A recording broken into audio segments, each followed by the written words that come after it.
All right.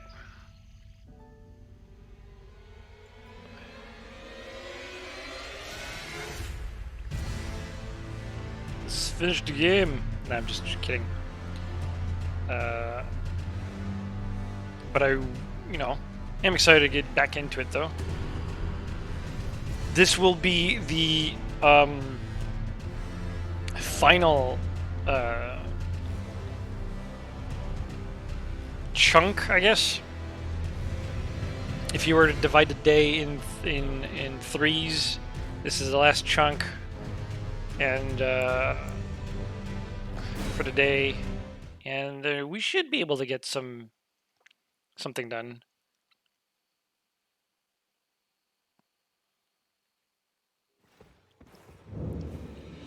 We did a tutorial in the first half, or the first third. We did the dungeon in the second, and now in the third. I don't know what we're gonna do. So, hopefully, I said I was gonna go this way, so that is exactly what I plan to do. Did I drink anything? No. Okay. I will edit my inventory thingamabob. I'm kind of annoyed that you can only press down, but I know that that's been something that's always been a Dark Souls thing, so I'll give it a pass. That's done. Wait, can I keep using them? Is that something that I have now as a power?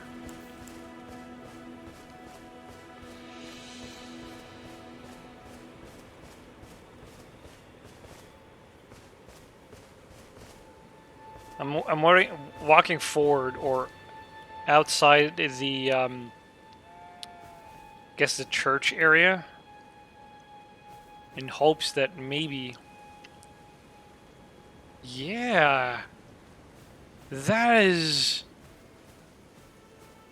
such an odd thing that they're giving me that amount of power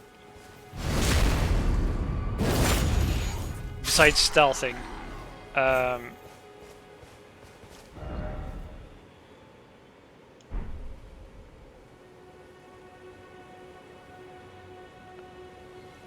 I don't know how to feel about that. Part of me is like happy because it makes the game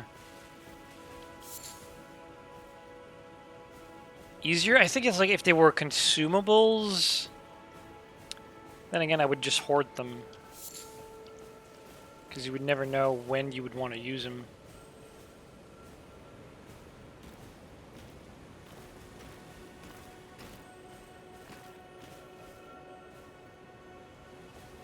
There's some more people to backstab over there. There's one right here.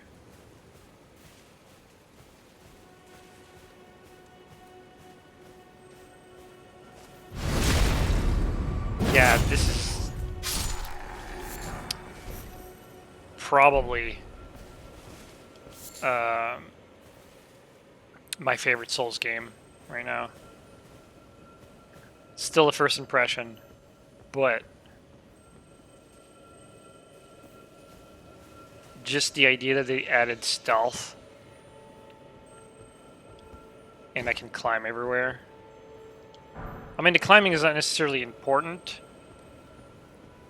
but invisible walls really annoy me. And this doesn't seem to have any. Okay, so what's making that? Ooh. See, even at this distance, like, I don't know what this is, right? But if I go and say, you know what, let me use the binoculars, I still don't know what it is. So, is it... It's an enemy? It is. It's dung beetle, maybe? Oh, he's a Pokemon. So I have to kill it. Come back here.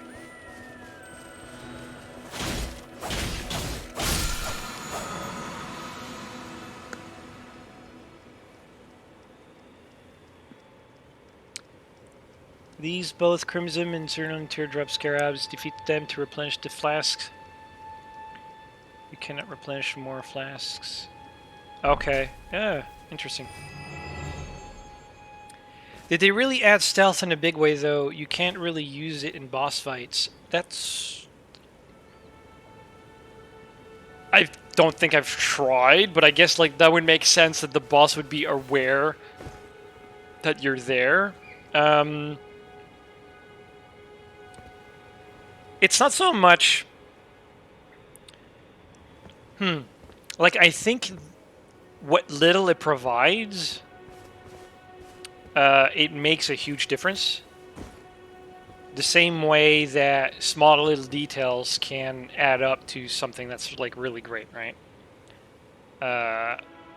Like for example, like character creation, to be able to set up your face and then later on have an option to see variants of the face you made.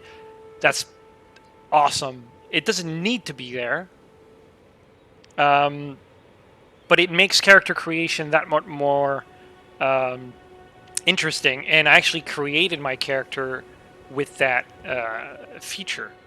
Now, does stealth really change the game? I would say it does to me. It changes the approach that I have, because I already have the instinct to... I mean, I'm actually doing it right now. I'm always like crouched, which could be a bad thing, right? And I'll get to a bad thing in a minute. But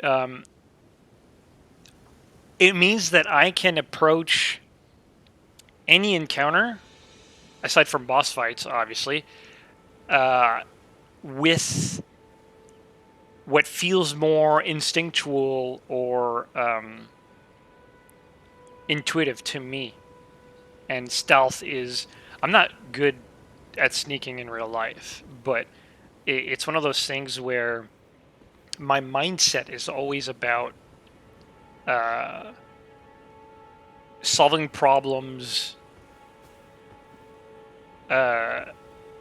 almost like in a practical way rather than brute forcing it, or just being more like being better. Like it's the same plan, just execute better on it. To me, that's... I mean, it's always a good feeling, but for me, it's like when something isn't happening, then the thing that I planned wasn't good enough. So change the plan, and hopefully that'll work out. That's usually the way that I approach problems, and stealth is an enabler of that. So for me, I would say yes.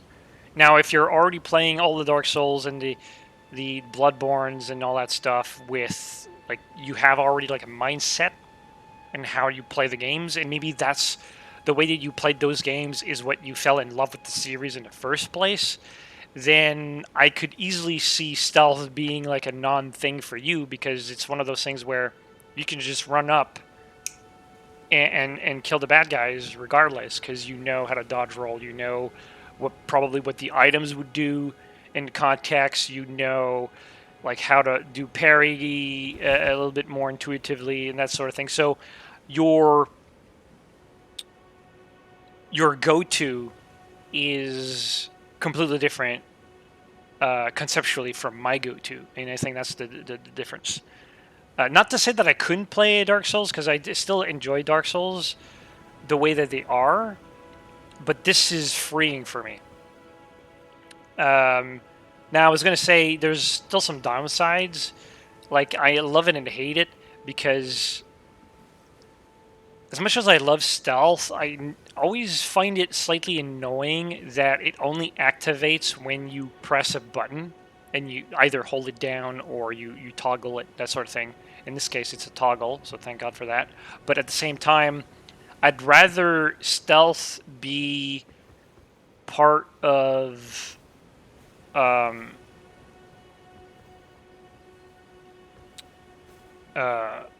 it's automatic in the sense that you either make sound, you're either visible or you're not. You know what I mean? So it's one of those things where why should I have a stealth button when I can just walk up, right, and not be seen by monsters? I think to me that would be a more preferred way. I feel like monsters in most games are like they're kind of programmed to radar in on you. So the only way to stealth is to tell the game, "Hey, I'm trying to stealth. Give me a bonus, like a 50%, whatever. Slow down my speed and some such, and then let me play." That sort of thing. So, uh, so that's one downside. Another downside would be, and I noticed that the first time when I was playing World of Warcraft. Now, my first World of Warcraft character was a warlock, and I played warlock for years. But then at one point I tried a rogue, and I loved the rogue.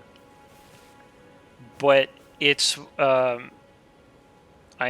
you end up always being in stealth. And World of Warcraft, for example, is an MMO. Oh, that's not what I wanted to do.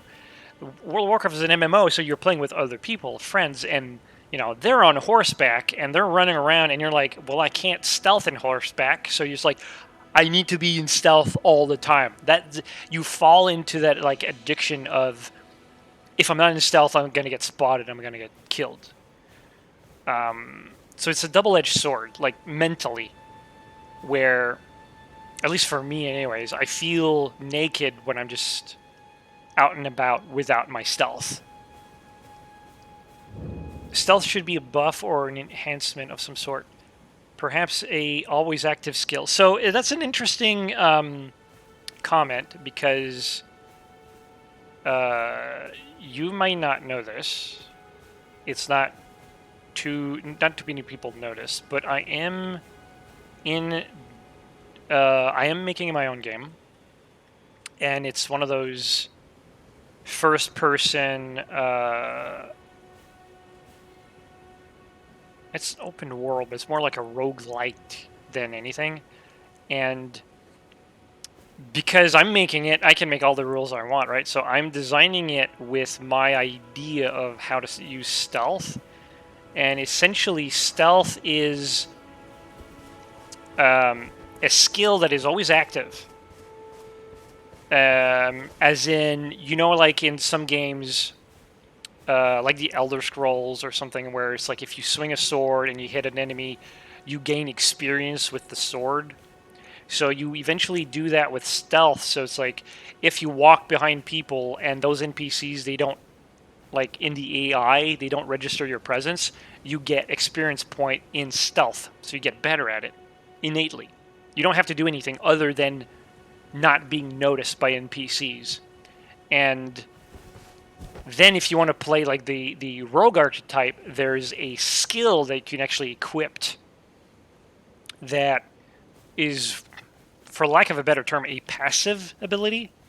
So you equip it, and while you have that equipped, you get a bonus to that stealth value, because you're actively trying to sneak up on people rather than naturally be stealthy, if that makes sense. And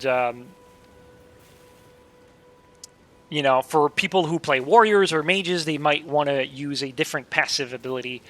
But like for those who say, you know what, I want to be extra stealthy, here's a passive skill. It's a buff, and then I'm stealthy. So that's my approach. And the fact that you mentioned something that's very similar, I guess conceptually, brings me a little bit more confidence. Not to say that it's a guarantee to work, but so far I think the idea is sound. Because there's only one guy. And there's another guy patrolling there, but that's fine. Oh. I like that idea a lot. It just makes sense to me. Yeah, I mean, that's the same thing, right? There's a lot of things that... I mean, I'm not going to toot my horn too much. But a lot of the things that I'm approaching with my game is... Oh, I messed up. Okay. Okay. Run. Yeah, so... Anyway, I'm gonna try to escape this first. Oh, it's a shield guy. Is there any more? It's just a shield guy. Oh, wait, can you see? Yeah, he still sees me. Okay.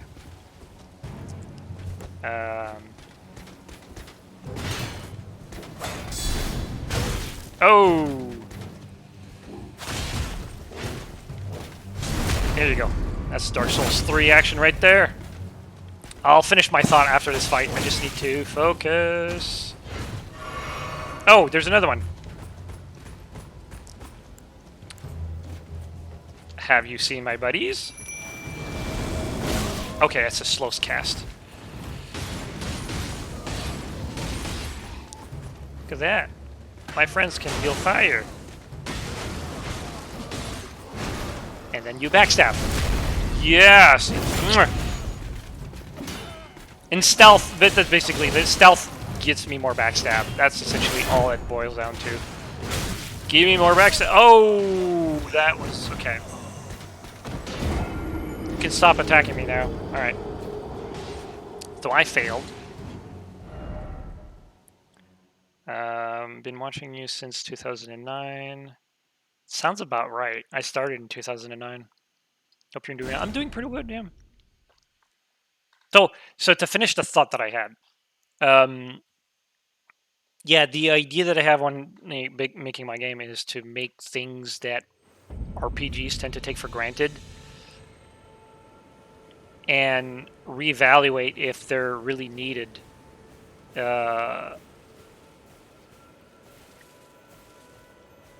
Like, is it...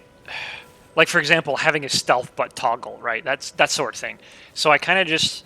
not necessarily reinvent the wheel. I don't know why it didn't trigger my stealth or my sneak attack. There we go. I guess I gotta be more to the left of it. Okay. Mental note. But yeah, it's... I'm not reinventing the wheel so much, but that I'm questioning some of the tropes that happen. Like, you know, you... in an RPG, you level up, that sort of thing. Or you toggle for stealth, or... I'm trying to think of another example. How much damage a weapon deals, right? That sort of thing. Most games have, like, the knife I'm wielding does 3 to 5 damage, and it's like, roll a die to see which, like, how much you're gonna deal. Like, that sort of thing, like, I'm kind of re-questioning. Because I don't think it needs to happen in a video game. Makes sense for tabletop. But a video game where... because a tabletop, it's turn-based. Like, I'm thinking Dungeons & Dragons, you know. The player has enough time to decide and min-max his decision.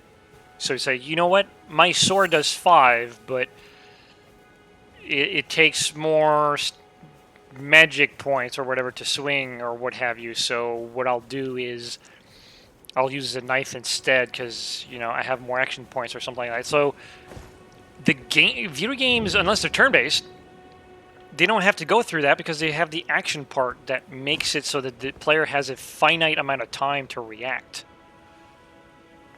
So you can simplify things by saying, you know, a blade hurts, you know, end of chapter, right? So you can kill it with a dagger as easily as you can kill it with a sword. It just depends on the situation. So why does the dagger deal less damage than a sword? Maybe if you got a big target like a dragon and you're trying to pierce through like a body, then maybe the short range of a blade of a dagger might not be enough to deal enough damage in terms of, like, because, you know, you can only go so deep into the body with that blade, so maybe a longer blade deals more damage, that sort of thing. But other than that, I feel like humans against humans, a knife the size that my character is carrying can kill someone in a hit. So that's the approach that I have. Oh, hi. Did not see you there. Oh! Okay, lesson learned. Yeah. Okay. Wow, these guys are nasty!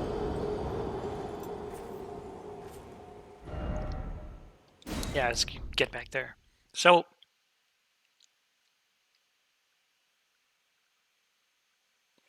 And I want to come back to the comment about, aside from boss fights, right?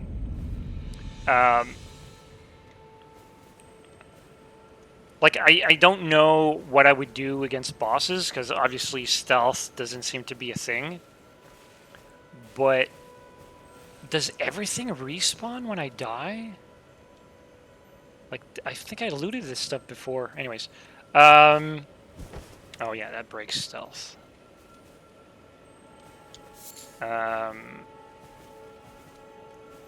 Outside of the world, though, stealth is huge. And essentially the open world is my kind of playground. So for me, fighting a giant boss is more like a bigger ordeal because I don't have stealth. So it's kind of like removing one of my toys. But I can approach like this specific, I want to call it a ruin encampment. I can approach this like any way I want, and like I can clear this, die, come back, and clear it in a different way.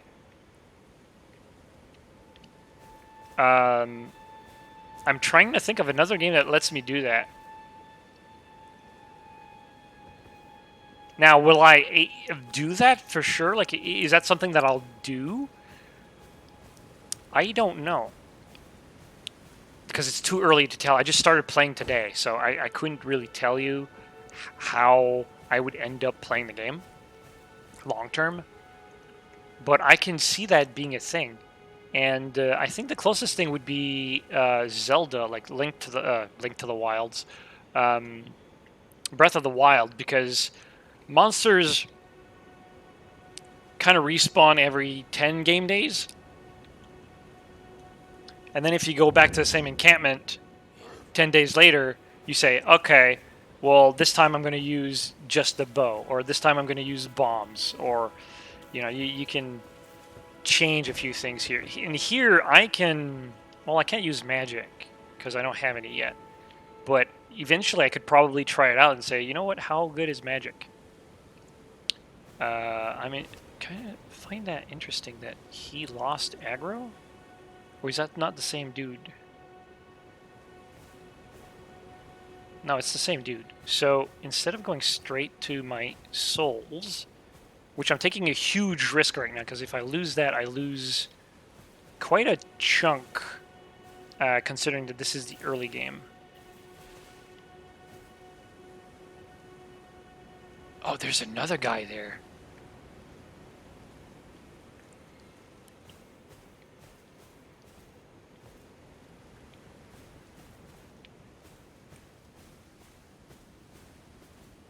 At least take one out.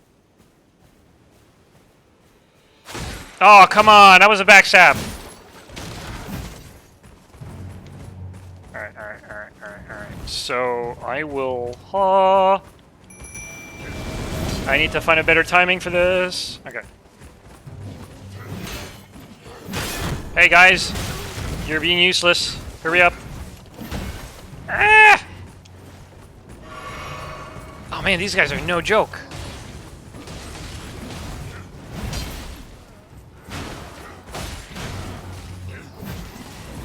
Oh, I need to riposte. Nope, that's not working. Nope.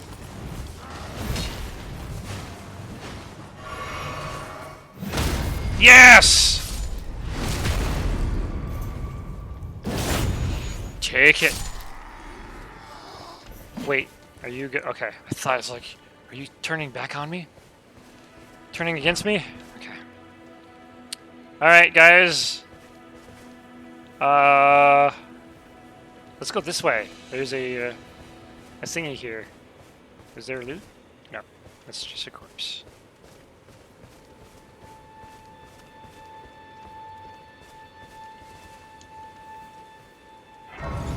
Sweet. Now, it's kind of weird to have a posse. But strength in numbers.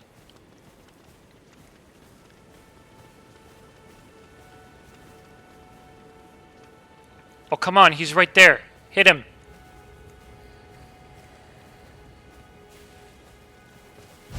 See, that's a back. Oh, I didn't even need you guys. Sorry about that. I'm taking away your jobs. I'll come back here. I'm sure there's more to kill. I'm trying to get used to the... or make use of my summon. I wonder if it takes a resource. It doesn't feel like it does.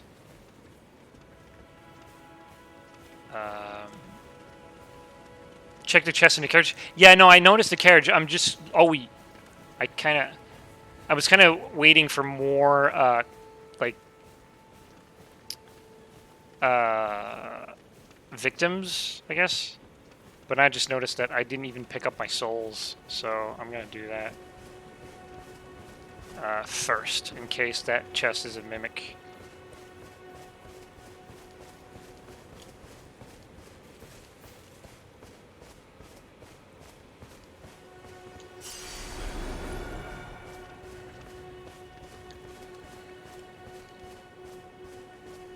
I love how they all like have their head tilted in the same direction.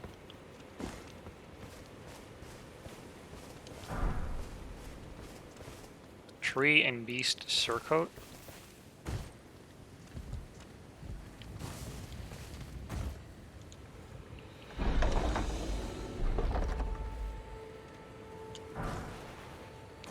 Longsword.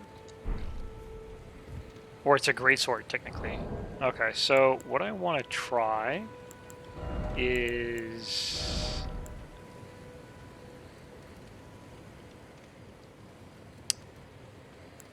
There's less vitality? Alright, this is the time for the help. Resistance of your armor offers to death. There's combat. Make it more difficult to be afflicted with instant death.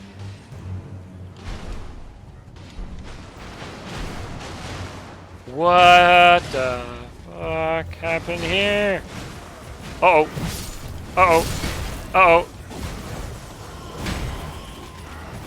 Ah! Oh! Joe, what happened here?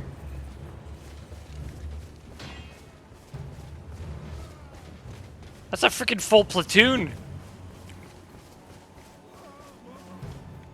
I need to get out of here. Yeah! Oh, this is so good. Okay. Technically, yeah, I guess I can't use... I got 2 followers still, okay. I guess I can't really abuse them too much because I have a limited amount of mana.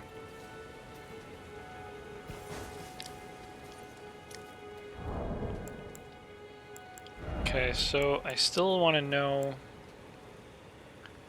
Vigor is health, so vitality is...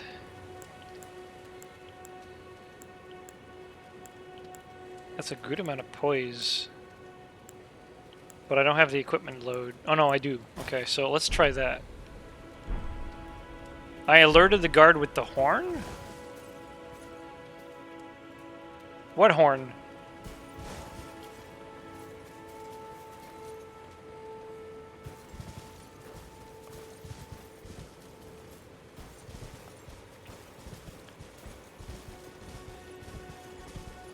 I feel like maybe there was a patrol and everyone...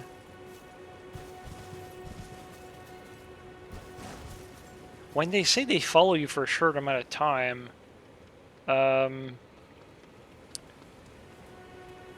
kind of underselling it. Ah, crap. I hate it when I do that. Oh, the idea of putting the mount with the potions, not cool.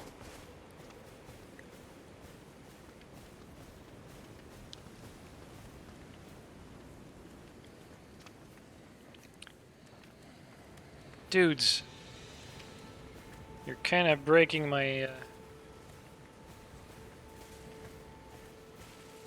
style.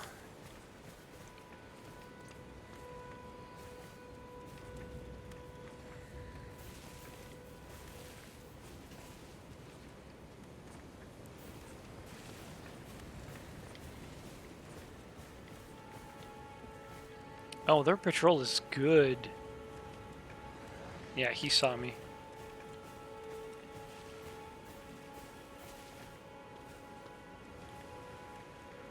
Is there a way to just get one? Is he running towards me now?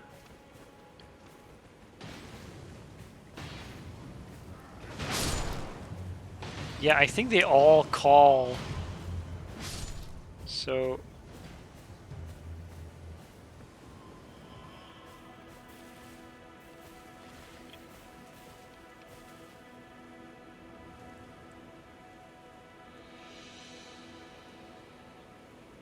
I'm actually surprised that I can see them that far.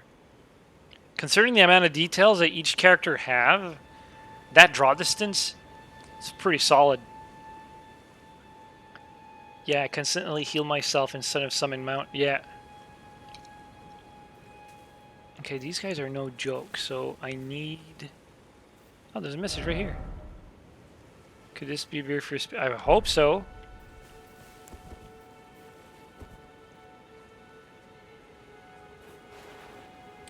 What? Oh, I have to equip them? That's so stupid. Can't imagine the... Don't know why they haven't fixed that yet.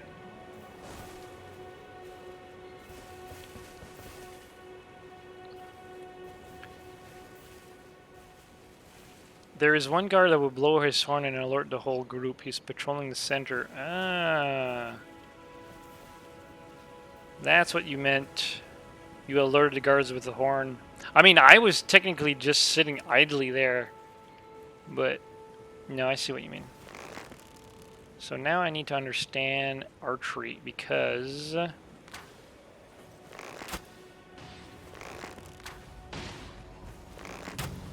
I can just tap it. I don't even need to charge it. That changes things.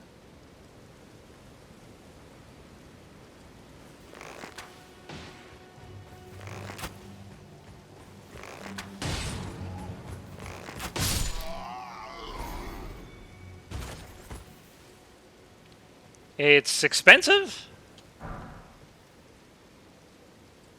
They give me bolts. I wish I had a bow. It's pretty handy. It's one of the reasons why I went back with the bandit in Elden Ring. Because my first thought... Well, my first thought when I thought about, like, when it was announced and discussed that it was a an open world game, I had the idea that the game would be a lot more approachable. Just not like remove any changes in systems and mechanics that might make the game more approachable. Just the idea of making it open world makes it so that, again, it goes with the stealth stuff. Like, it makes it so you can approach it in any way you want. And if there's a content, like, let's say, for example, that this town is, or this ruin is too hard for me to handle, I can just go elsewhere. And I have a plethora of options. Now, there might not, they might all lead to dead ends, but at least I have routes to take. And I'll discover new things and stuff like that. And my second thought was the idea that because it's open world, I could use the bow. And I think the bow in the Dark Souls series, I guess there's probably a way to utilize it, but I thought that it's such like a shame that I couldn't find use for it. Treasure chest ahead. Yeah, this guy.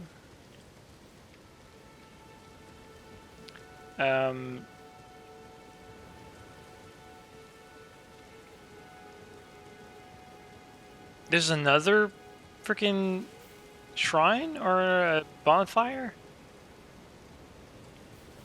That can't be it. That's way too close. How many do they have?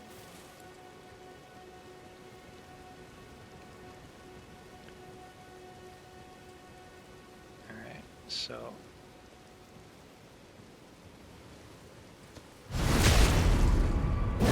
Gotcha. You got nothing. Wait, it says read message. Item ahead. Yeah, no kidding. I'm assuming like every carriage has a chest like that? A flail. Ooh, interesting. Not useful for me, but interesting nonetheless.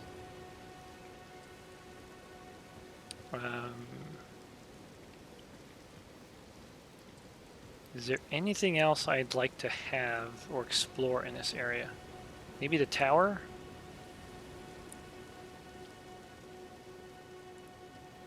Yeah, let's check the tower.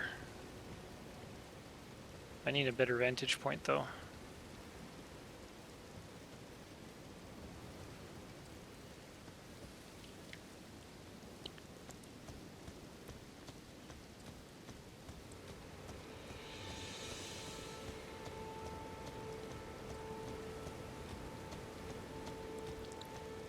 Now this is purely a reconnaissance, so let's see how far I can go without killing anyone.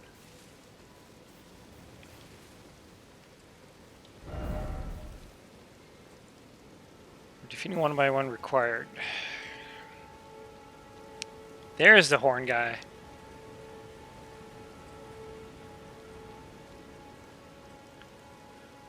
Oh, he's almost dead.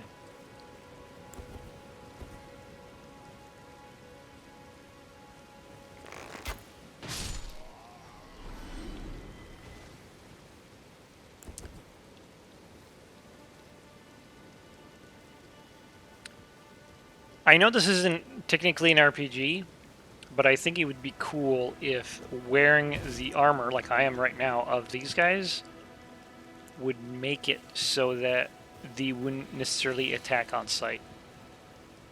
You know, if they get too close, then sure, but like at a certain range, they would still somewhat see you as an ally. Don't know what that is. So, where is that tower?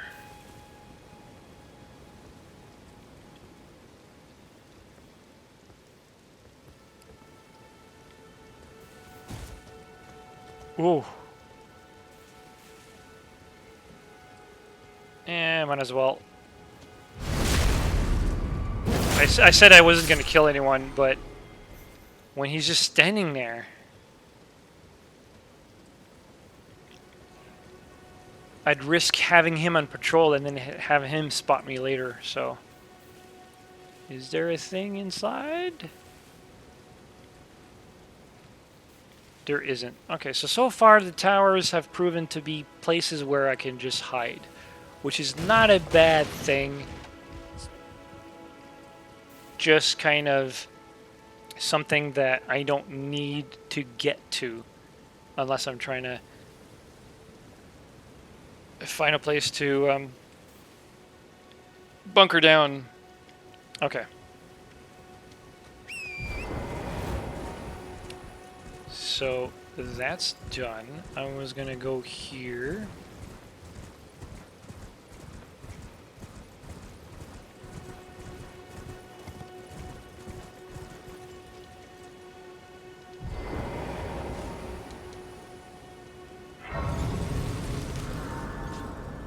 Now, if I know this, or if I understand correctly,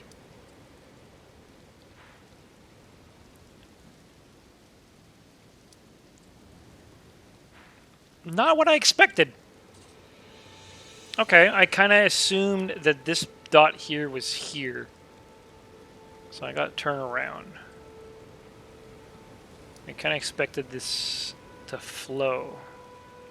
I mean, it kind of is, but there's no reason why this place had... I guess it's just to show you, like it guides you to one close to you, but not necessarily a path. Okay.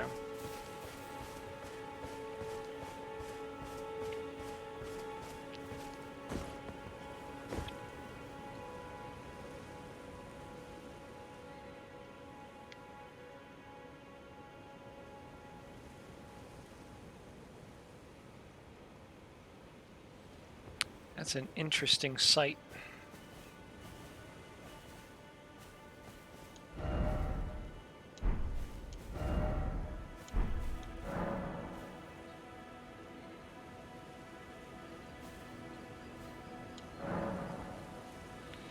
Rhetoric to golden, humiliated, having tasted defeat by the blade of Michaela. Now his knees begging for mercy. Is that what's written on the giant sword?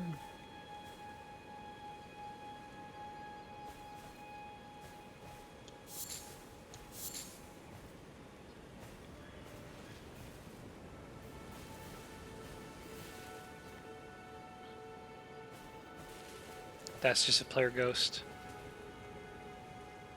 I'm always distracted by players because I can never tell until some times pass that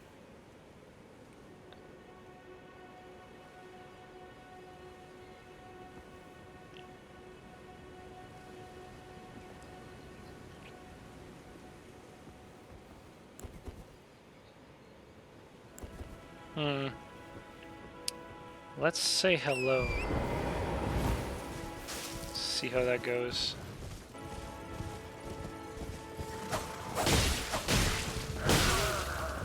Yeah, I knew he was gonna hurt. Didn't think that he would be so resilient, though.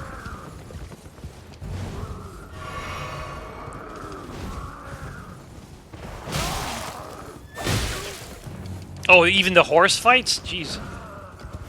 Okay, so I am out of this.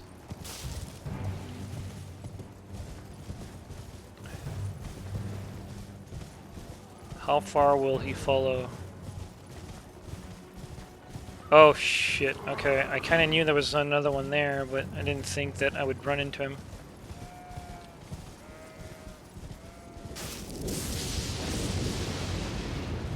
That can't be good.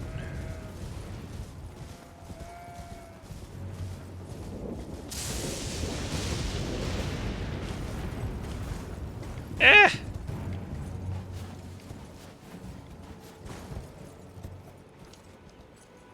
Alright, he gave up.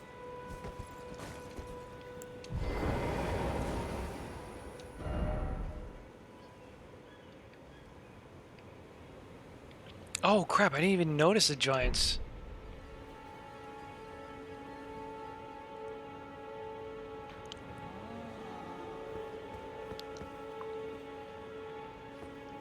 Okay.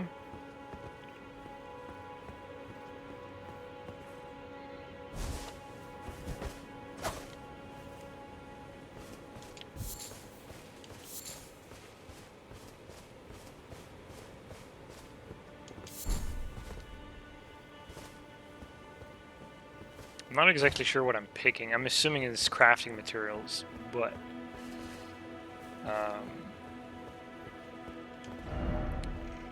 flower ahead. Yeah, I picked it. Thank you. I guess one way would be inside the castle, but...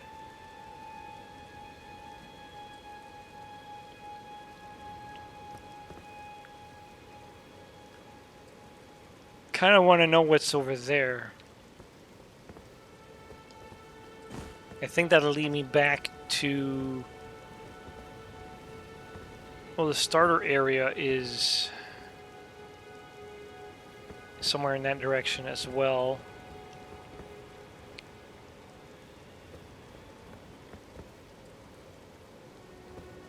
Yeah, that'll kill me. That has to kill me. Yeah, that kills me. Okay. I knew it. That was the first time, though, that I actually got damage from falling. So...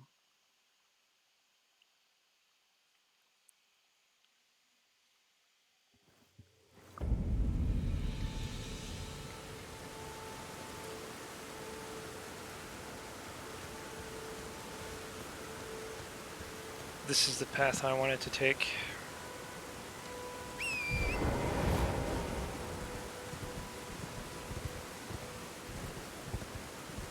I think.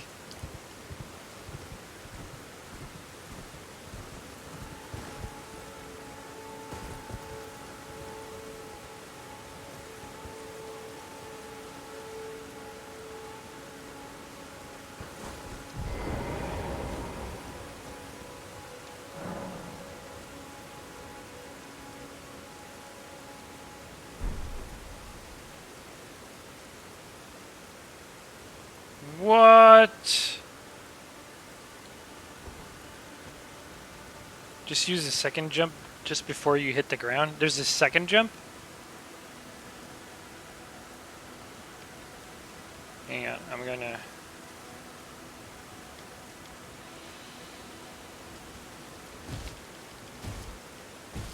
I don't feel a second jump, but...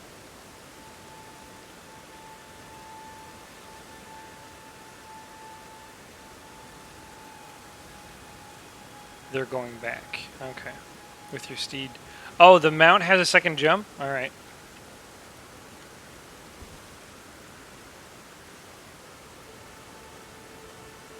How does that even work?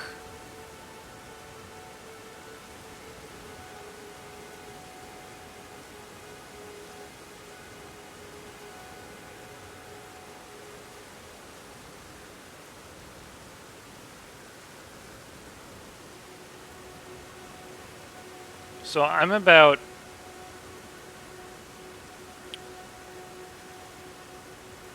Okay, so I'm not too far there.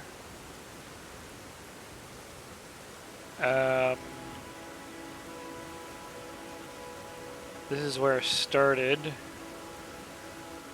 That's where the giant dragon is, which is a pretty big area now that I think about it. You can actually see the dragon.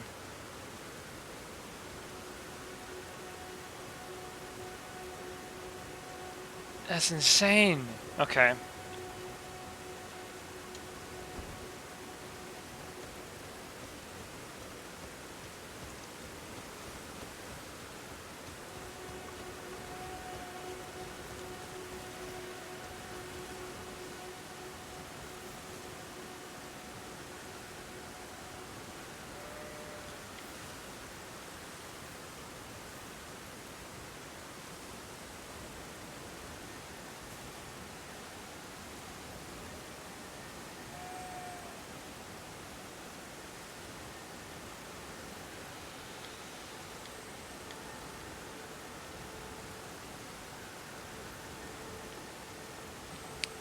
I could maybe kill one.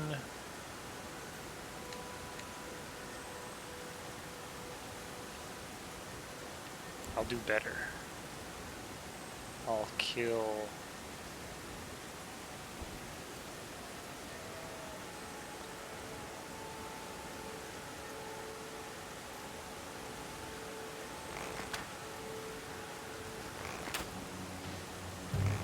Oh, there's a guy with a horse.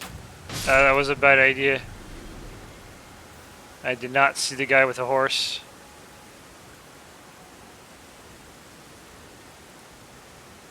Oh, he's just a patrol. Okay.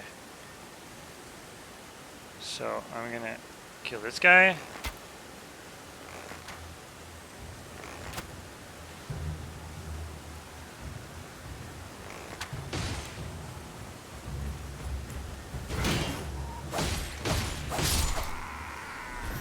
Let them come to me.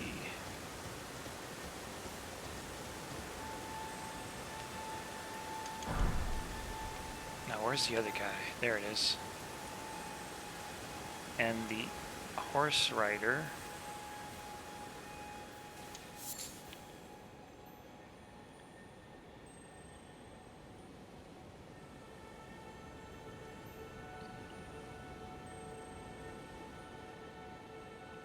This is one of the few games where I feel like anti-aliasing is almost mandatory, because you can see the horse's mane kind of fuzzes up in a pixelated mess at a certain distance.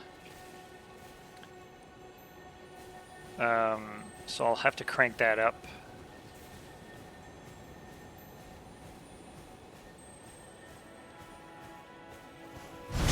You can't do that with Dark Souls.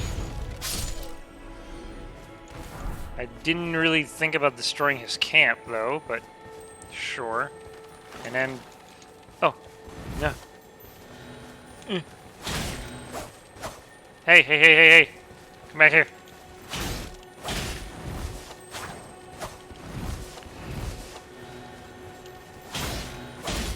Does it disappear after a while? Like, that's what I'm... Adding skills. With a whetstone knife, you can use Ashes of War to grant your armaments new skills at sites of grace. Okay, so I understand a few words of that sentence.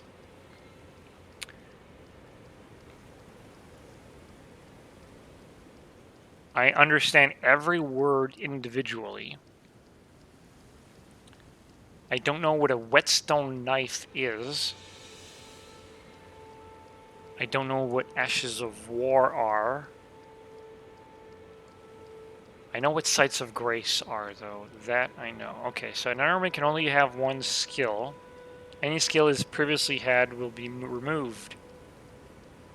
An armaments type determine what skills it can have. Some special armaments have unique skills that cannot be granted new ones. I believe that currently my armament has the parry because I have a buckler. So I believe the buckler has, if I understand the combat of this game, the parry is a skill. Can I be granted new ones? You can use R, blah blah blah. Yes. So I have Ashes of War. Oh, I gain an Ash of War. So now... Interesting. Inventory... Is it an inventory? What is this? Smithing stone? Okay. It's nothing. Grants affinities and skills to an armament. Usable on all melee armaments.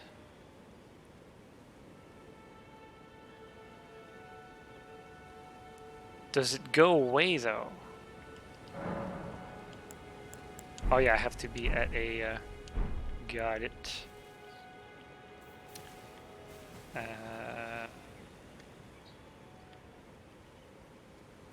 This is such a welcome change. The idea that... Like, it almost doesn't feels...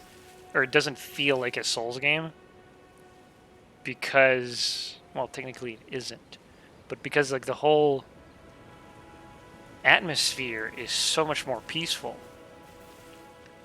It's like the world it would be before it became Dark Souls. And maybe it's not perfect in this era, like, but like no one's too depressed yet. There's sheep. I don't know why you're targetable though.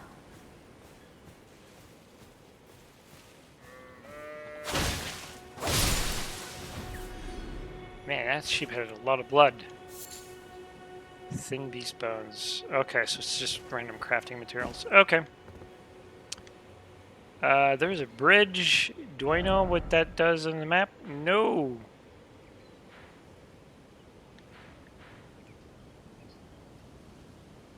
I have no idea where I'm going. So, what I'm thinking... Wait, did I die? I did. I should probably go back. I'll save some time. Oh, it's probably at the top though of the mountain. I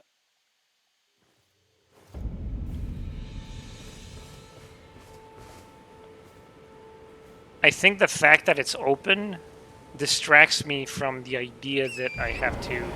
Well, I don't have to, but normally when I die in Dark Souls, I immediately go back to gather my souls.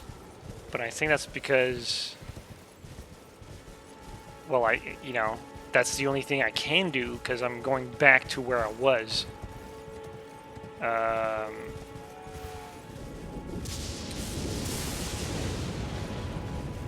That's kind of a creepy location. Alright, so where are... And you said I had a double jump with my mount, right? Oh, look at that! So I do that before landing, I guess?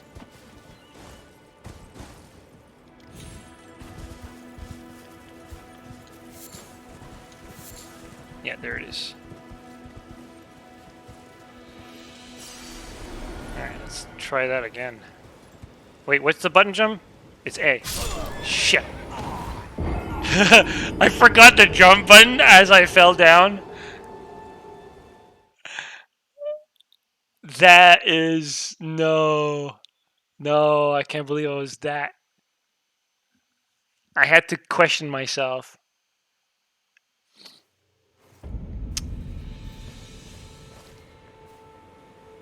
That was so stupid. Alright, let's try that again. Practice makes perfect. The lighting is so beautiful. I think that's the best part of the aesthetics of the game. I mean,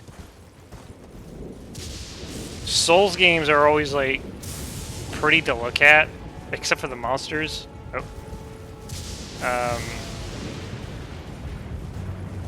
In a melancholic kind of way, but this is on a whole new level.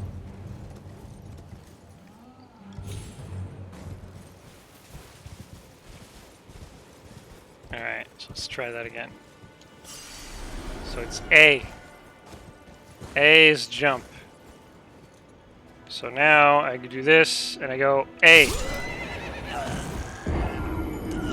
I think you're trolling me, because...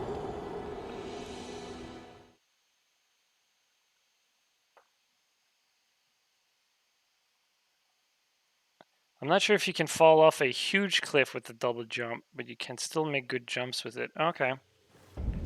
So... let's try that again. Well, I won't fall down. But I'm trying to find like a way to... Oh, I could probably like double jump upwards instead of land safely. Okay, I'll do that.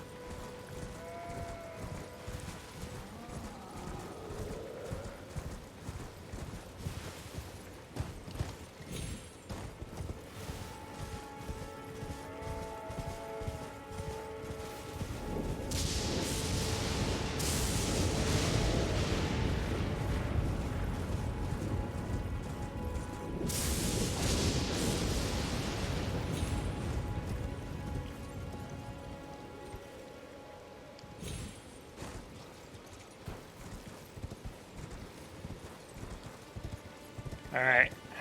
What is this? Third time's the charm?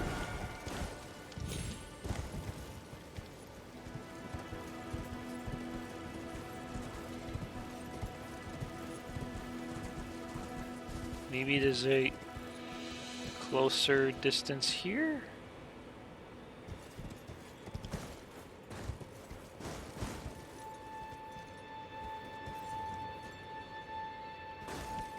Like, I'm trying to find a way to... Okay.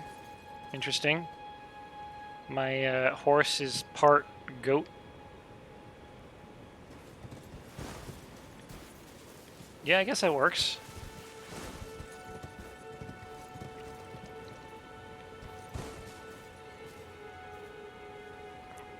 Just play with it and you'll feel it out. You have to jump once to be able to do the second jump. Oh. Maybe that's what happens. I have to jump off of it and then do a double jump, maybe. I'm not gonna try it, but that seems reasonable. Okay, so I went there, did the dungeon. I could always go back to it to, like, see if I've improved, because I can do that now. Although he's probably dead in my game, so I would have to practice it with multiplayer. I have enough runes to level up, so what I'll do is I'll talk to my maiden and level up or get new equipment.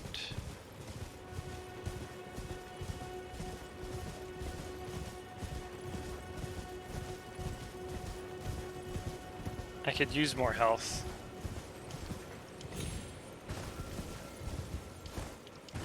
No, I can't double jump this. Okay. Oh, hiya. Forgot you were there. Yo!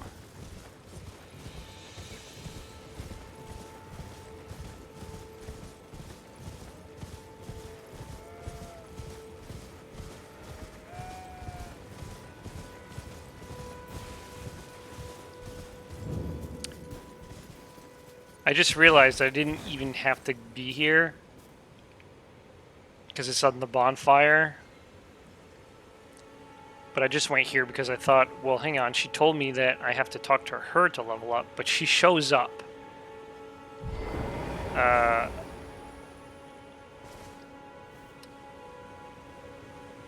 Regardless. How many hours have you played so far?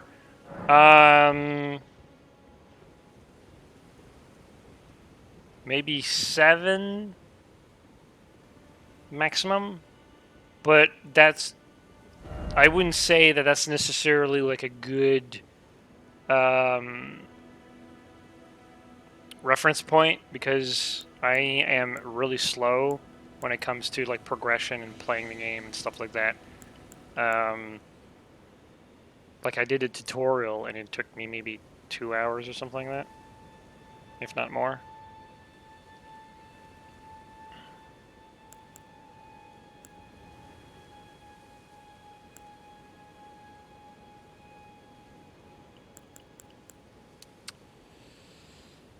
I don't know what I want. Oh, this time 16 gives me a boost on pretty much everything in terms of attack power. Interesting. I could use some strength though, but you know what? I'll stick with the dexterity stuff. See how that goes.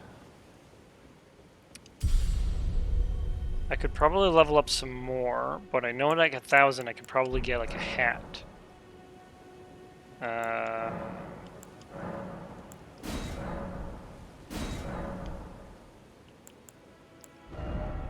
Yeah, it's fine.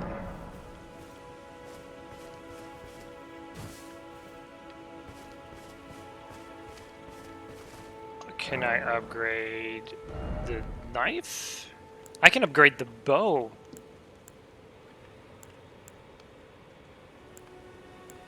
That might be a really good thing.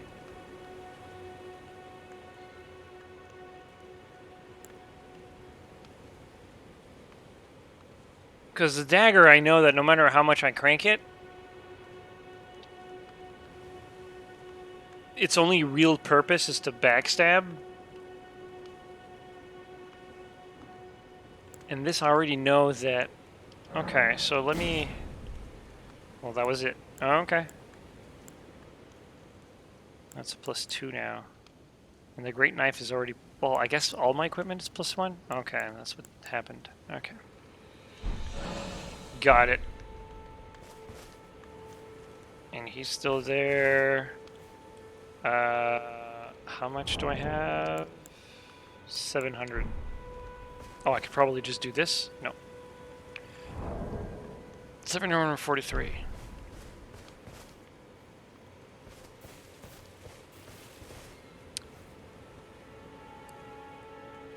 Okay, so I guess I can go in the castle?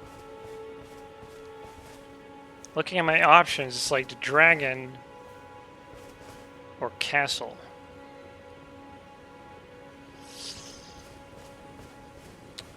Uh, yeah, let's explore the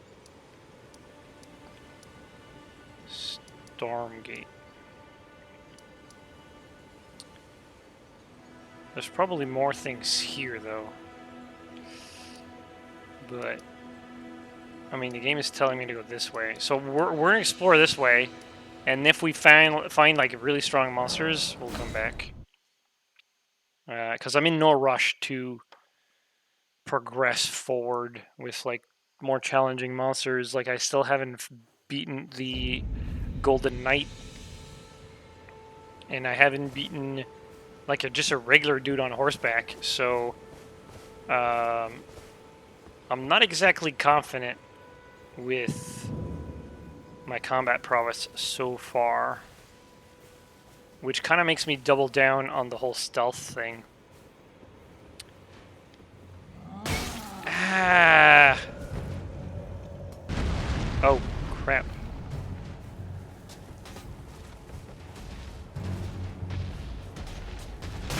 Yeah, I'm not ready for this.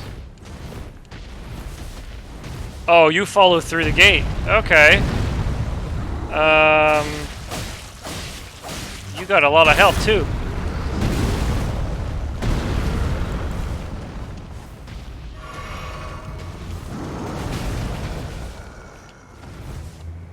I love the dodge roll that acts like a jump.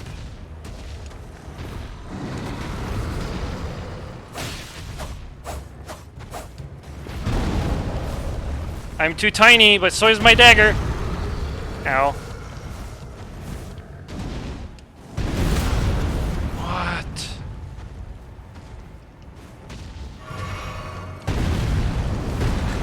Oh. Stab. Stab.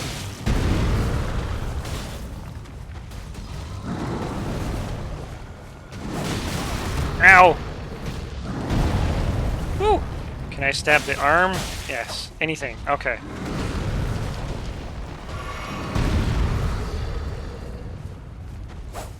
Maybe arrows?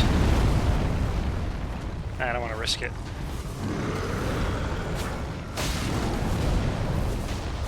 I am a ninja. Oh, critical hit. That was nice. I don't think I've ever done a critical hit in a game, except for backstabs. Ow. Can I wake up? Can I? Oh, I'm already wake up. Okay, so I couldn't see. Oh, he's mad. He's got his sword out. Backstab. Come on. Give me something. A crit. Ah!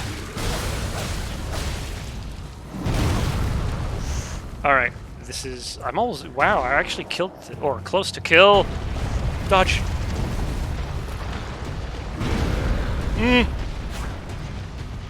Dude. Size. It's not fair. I swung one too much. Wow, that was...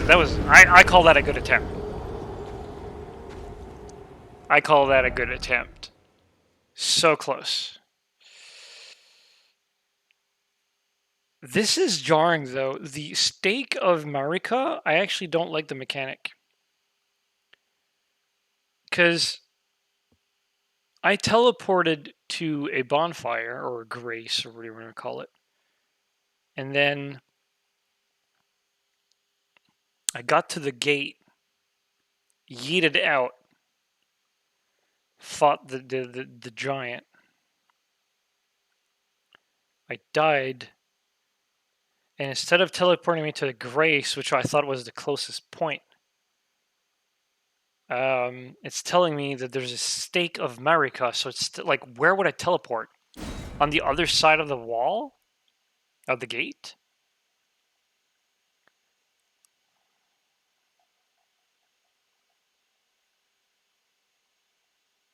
I got my shit pushed in by this guy.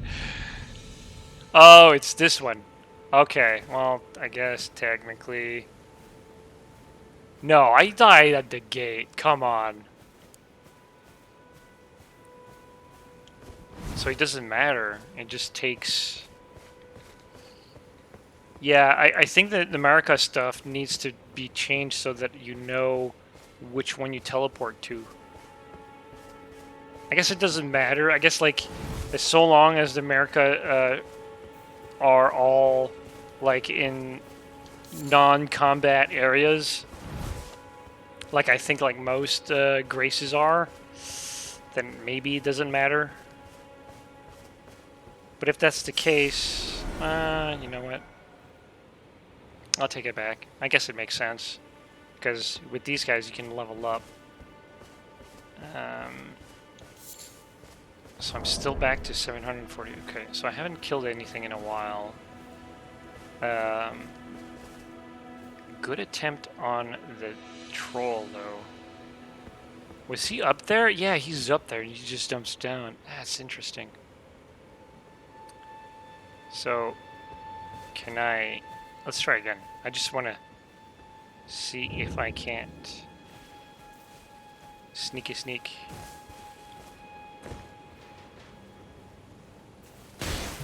Well, no, these guys know where I am. Ow. Okay, these guys are vigilant.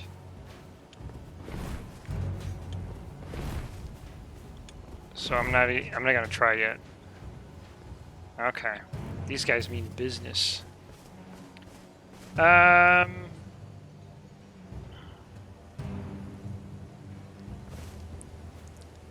guess there's only one way for me to go.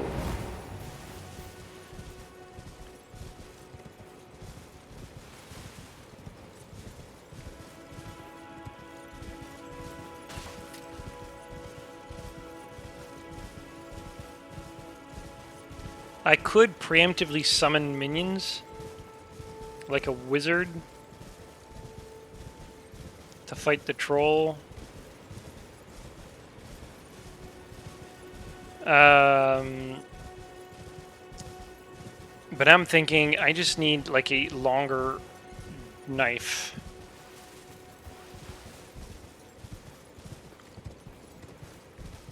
Because I was swinging at that troll's crotch, and I guess I should have aimed at the leg. But I wasn't doing anything. Dragon's over there. So I feel like everything eastwards is content that I should be able to approach. Did you check the chest in the second carriage? Yes, I did. Thank you. It's a great sword, I believe.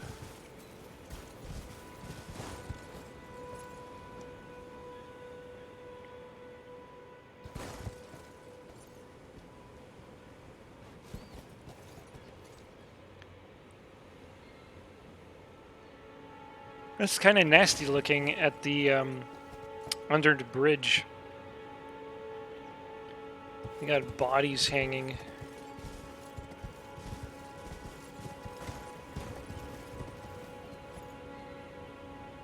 Yeah. Oh, yeah. And I have a. Was it a flail or was it a mace?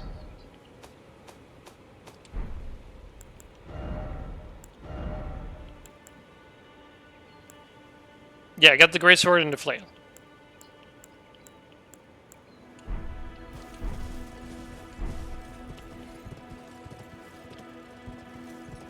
Yeah, I kind of want to get close to them, but at the same time, I'm thinking if I can just go downwards, I might have,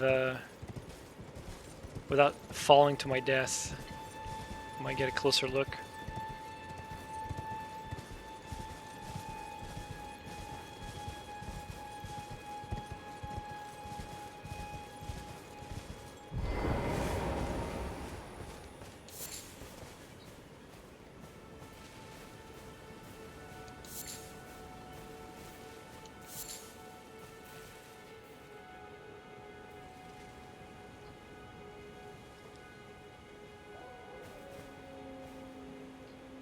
Wolf Riders.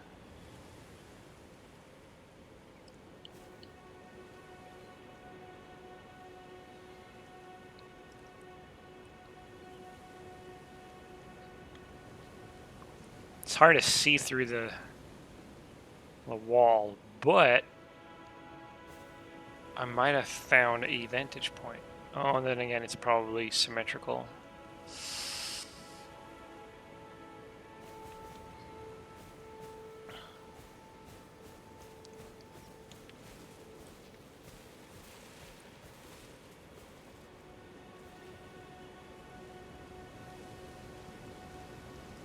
Well, it's not symmetrical, but it's still not. I figured if I could be on that level, I could probably shoot down, but I'll have to shoot from here. I think I can take down the wolf, so if I take down the guy first... Oh, he's a big dude.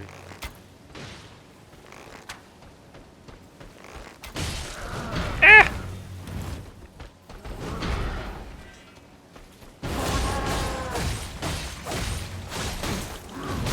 Ah!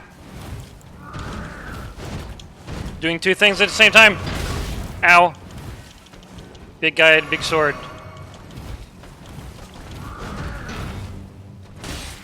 Okay, I got him. Oh, he's blocking? Ugh.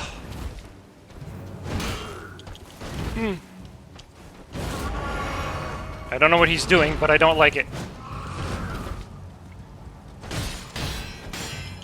I need to change the way that I play this game. I need to...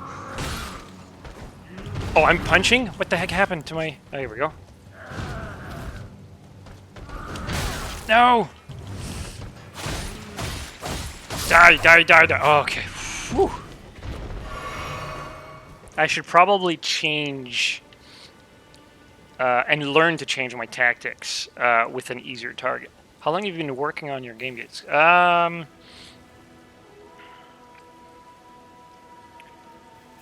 What is it? We're 2022. 9 years.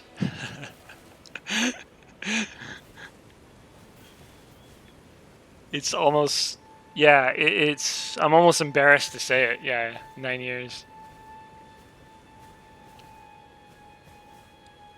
It's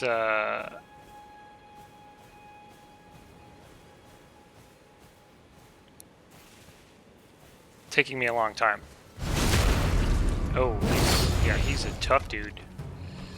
Okay, so... and I'm not bringing you your friend.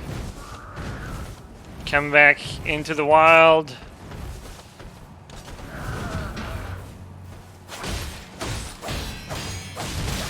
Okay.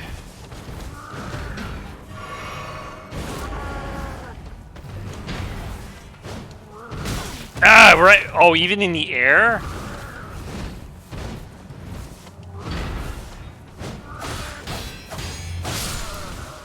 Oh, that was a crit. Whew.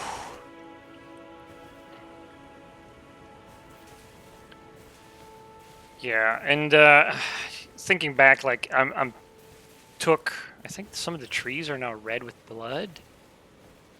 Wow, that's a cool detail. I hope to see you demonstrate it someday. Yeah, I hope so too. I mean, there obviously have been delays. The move to LA was one of them.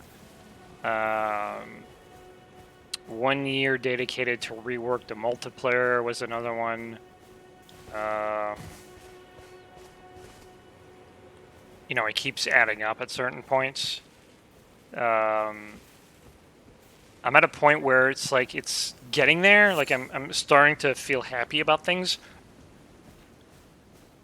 But like it wasn't without some sacrifices. Like obviously I haven't played a lot of games since. And I'm going back to a bonfire. And it's one of those things where, you know, hopefully the game will come out where the technology is not going to surpass what I can do. So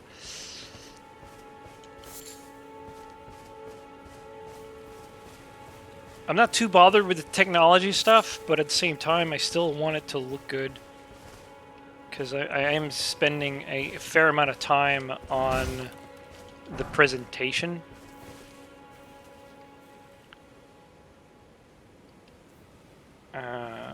So hopefully I can do good. Obviously, it's not going to be like AAA standards, but I'm hoping that it'll be decent still. There it is.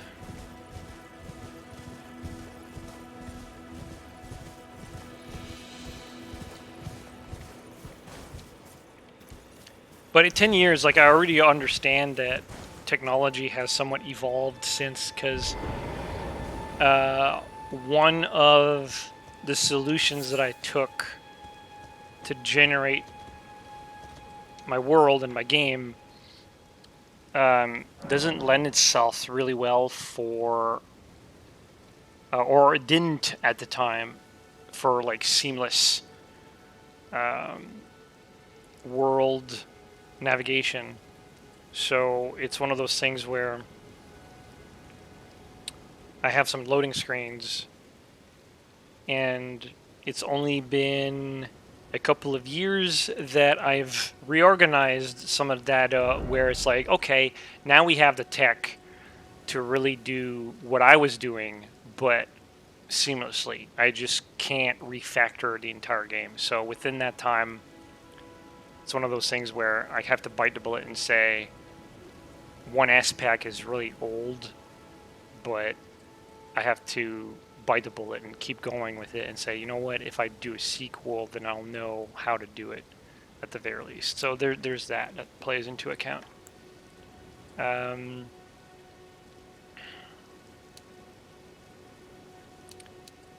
leveling up is expensive, so I'll do the next best thing is buy upgrades. I think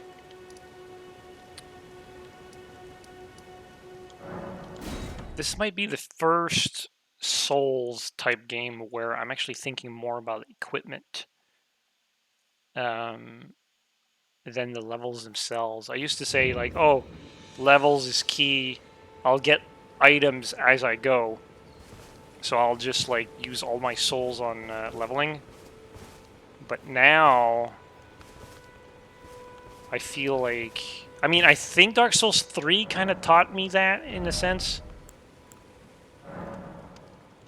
But I've gotten to a point where I care more about equipment. Always a pleasure. Care to pat?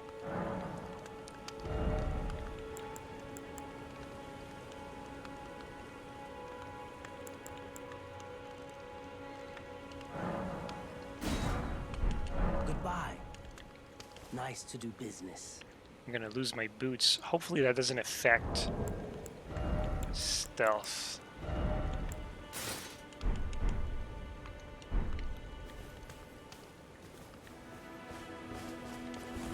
Alright.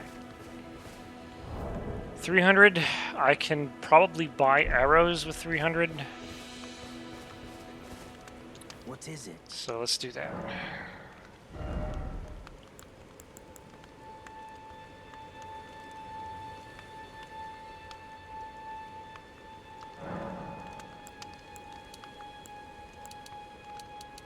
Really? There's no shortcut to... Oh, here it is. Okay. It's better than nothing. Goodbye. Nice to do business. Yes, thank you. Alright, so what I want eventually is to... Can I equip the... I mean, of course I can, but will that change how I do... See, that's way too big.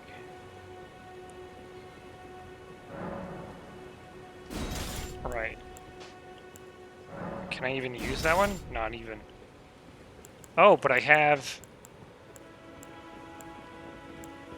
Alright, dagger is better. Okay. The knife is better. Kind of limited in weapons. I guess it's still early in the game. So I just need to get good at that point. So, in terms of big dudes to fight, Other than the trolls, there's the dragon and the golden knight. So now I'm kind of thinking,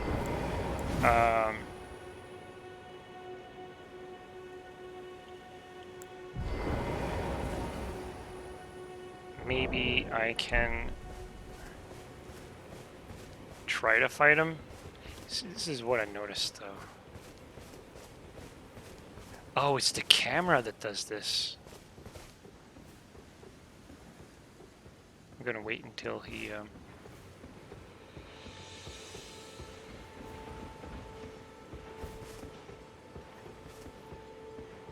I like the idea of being able to summon companions. Okay, it's not doing it now. I guess I gotta put the camera at an angle. Yeah, the camera kind of like fights the terrain here on the sides. Usually it's pretty smooth, but I guess when moving forward, it kind of gets stuck. Okay, so I want to. Oops, sorry. Does that respawn if I? Probably. So I can summon here. So let's go with the old guy.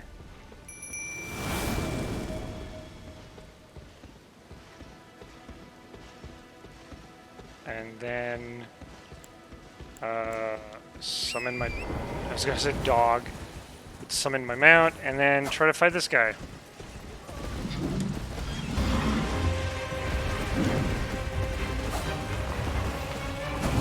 I'll never get used to mounted combat. At least I don't think. But I'm hoping that the mage will... Don't kill the mage! He's my DPS!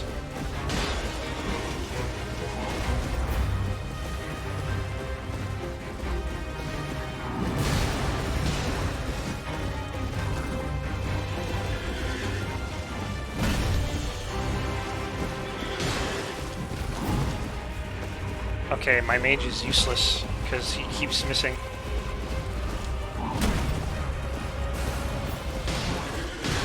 How much damage does he do? Because he's not doing jack. Keep shooting, old guy! It's like, Decker Kane! Ow.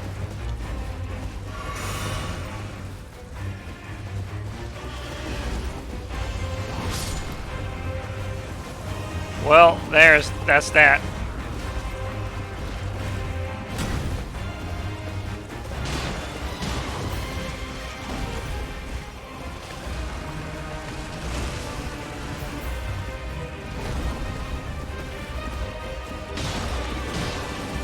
I wonder if I could use the bow here.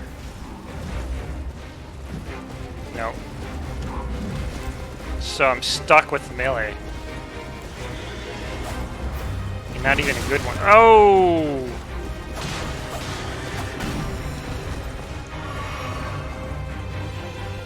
Can I jump attack, maybe? Whoop, I lost him. No! Where is he? No! Camera! Help!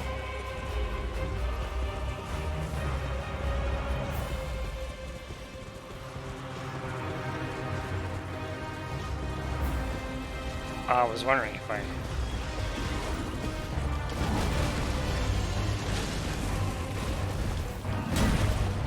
Oh!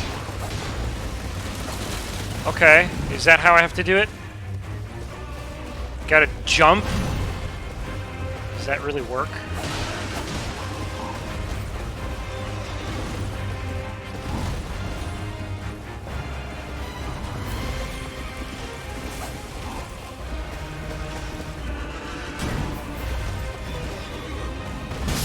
Ah! No, that wasn't it.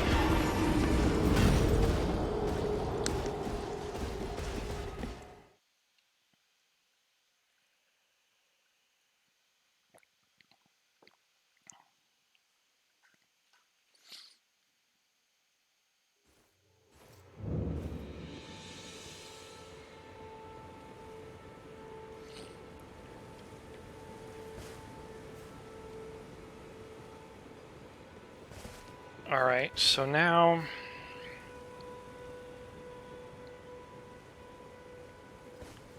my options are kind of limited.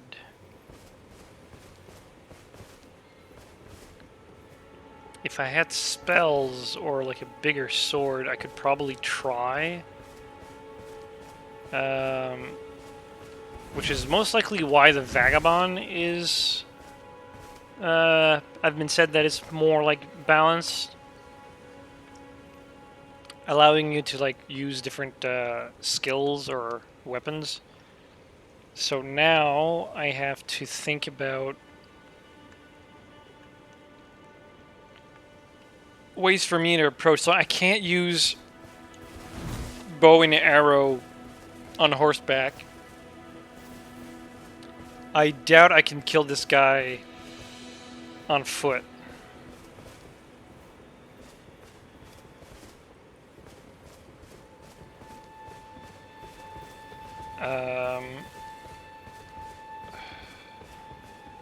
Maybe with a different...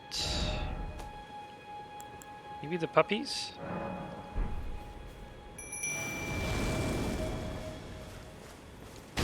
I'm thinking the puppies are faster than zombies, and they would move rather than...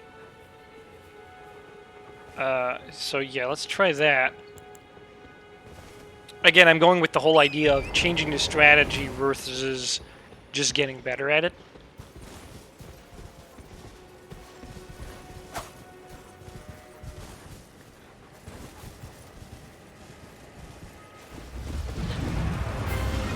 Come on, dogs.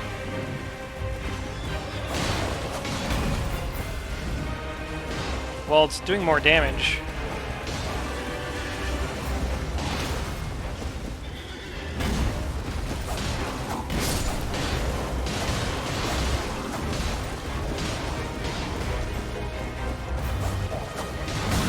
That's probably the best attempt so far. I lost a dog, though.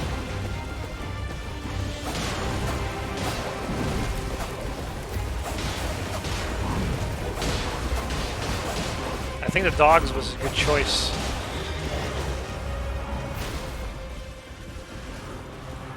Camera, work with me. Thank you. Ow.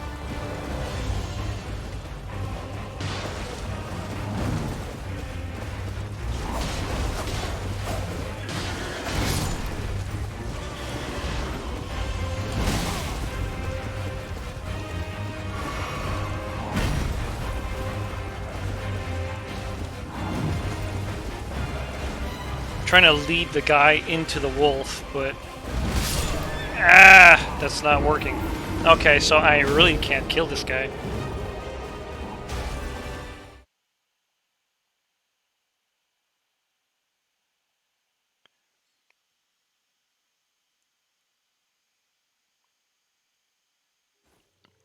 It would be worth looking into just spellcasting, but I'd rather not start from scratch either.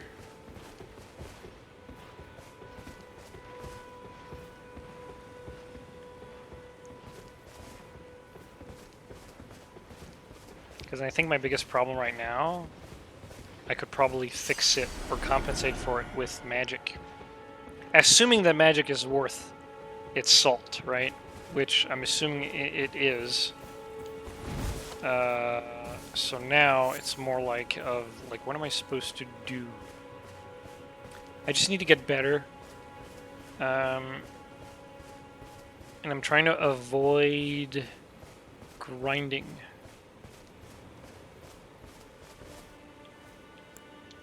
So what I'll do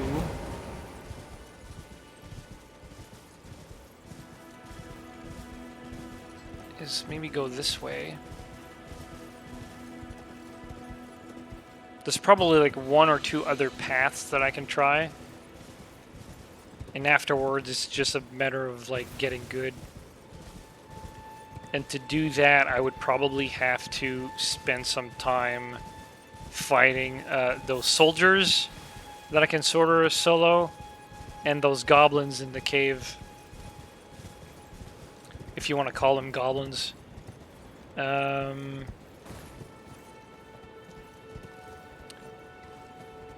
Oh yeah, there was a path that I could probably try. It's on the other side, though. Can I jump here?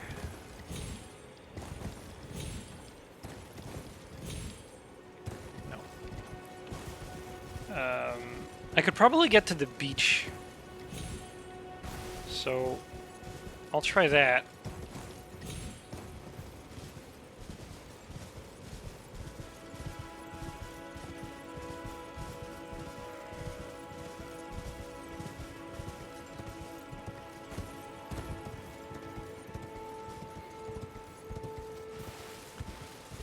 I feel this game doesn't have, and this is just early impressions, I think it doesn't have enough trash mobs to teach you the game. Like it, I guess the trolls are trash mobs.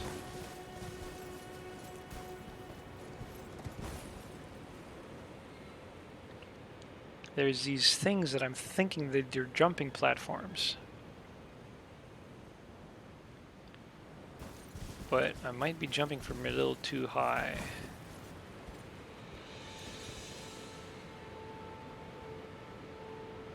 There must be another one.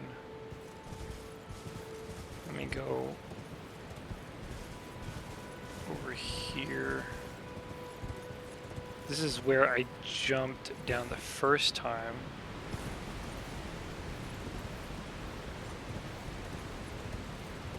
And then there was, yeah. So, over here, were there any jets that I could use to jump down? No.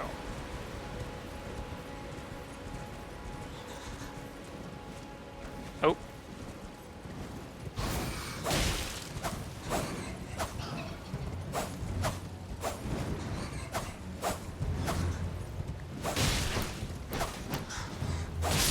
There you go. It's kind of awkward to fight with the horse, but...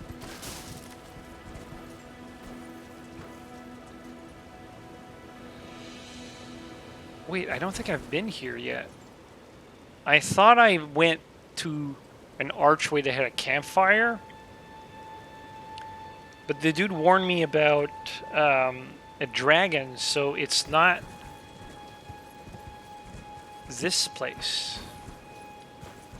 So that's one place that I can explore that I haven't done yet.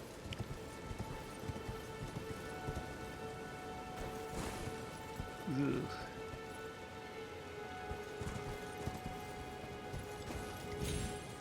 Yeah, the double jump doesn't seem to help much. I'm actually kind of surprised it's in there because it doesn't really do much of anything.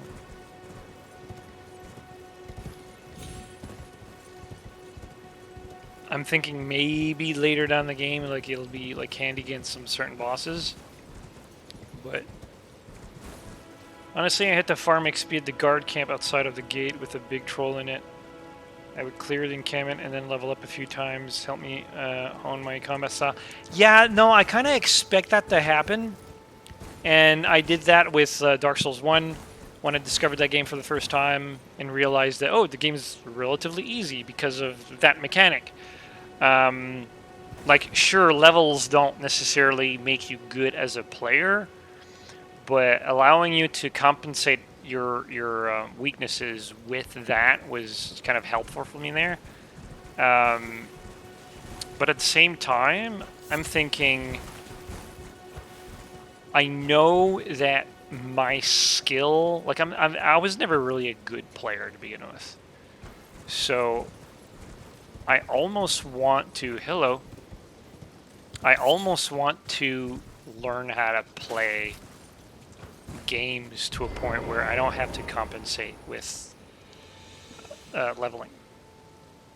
Not to say that I don't have to, or I won't have to, or that games that require me to be higher level aren't good. It's just that I want to see how far I can push the player skill aspect of it, so that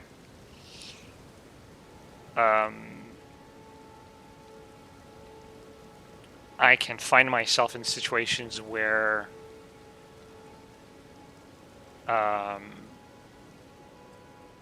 because it's like the long-term goal is for me to become more comfortable with the entire combat.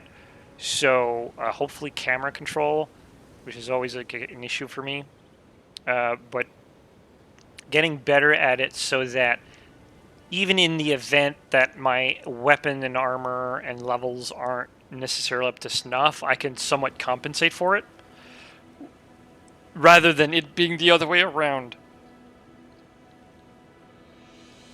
Because you can always fix the game with math, right? You just my number is bigger than yours, therefore I kill you. But I feel like the appeal of, at least for me, the appeal for me in Dark Souls, or like Elden Ring is an extension to it. It's that um, you kind of want to improve primarily as an input more so than the equipment and stuff. And maybe I'm getting this all wrong. Maybe I haven't played enough of the Dark Souls to understand really what's going on. Maybe it's all about the min-maxing and making sure that you're dealing the 0.1 damage more, and gotta grind those levels and stuff like that. And maybe it is, but I'm still trying to get the approach. What the heck is it? The roller beetles again? You?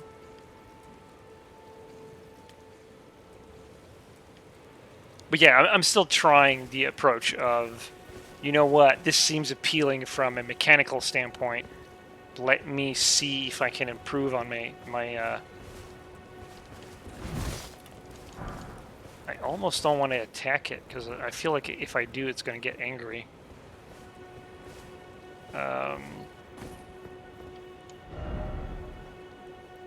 Gorgeous view, is it?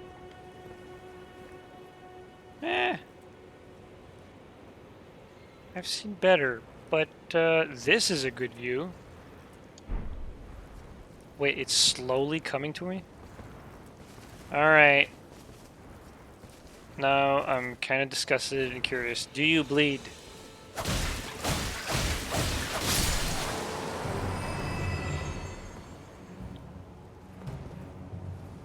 Oh, the other guys are like, what happened to Sam? See? Other games should learn from this. I might not be able to take two, though, because I didn't let the first one attack.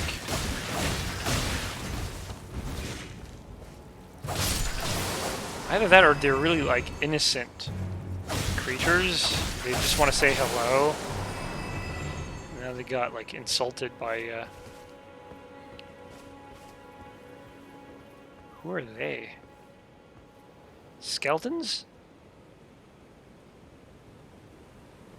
Maybe? They look skinny at the leg department, so...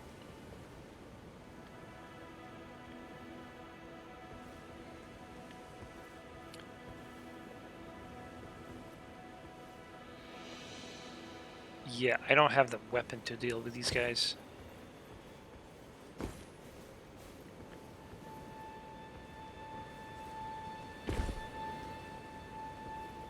Hi. Beautiful. I guess it is.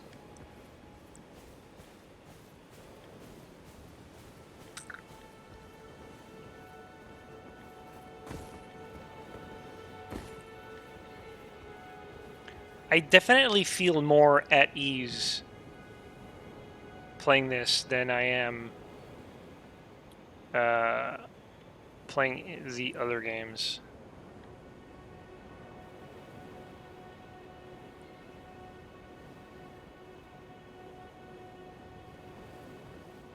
Okay, I'm going further than where I wanted to go. So maybe... Alright, I'm gonna try the jumping down with the mount thing again. But I'm gonna jump first to get the second... So hop, and then hop. Yeah, alright. Woo, woo. Jumping ahead. Yeah, that's what I'm doing. Although I'm doing it this way. Ugh. Hop. Hop. Oh, so that's what the double jump is for.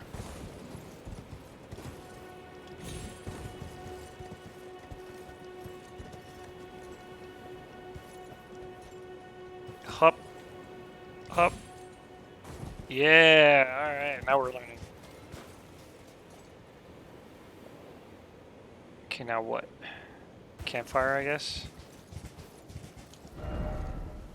Enemy ahead? That's an enemy? It is.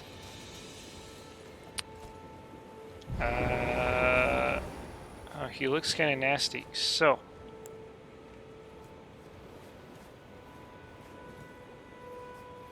Can I not use my,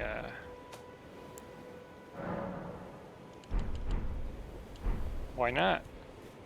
I guess it doesn't have, like, the summon icon, so there's a shrine there, or, like, bonfire or something?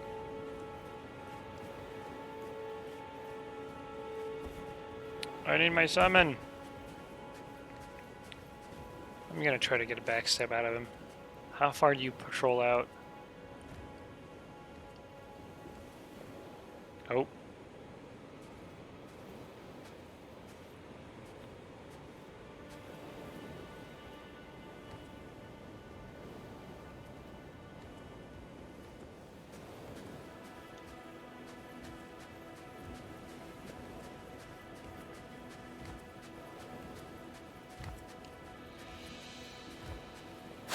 Ah! Whoa, he's quick on the uptake!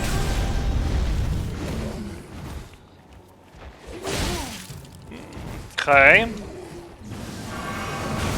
He's got a freaking laser sword thing. Ow.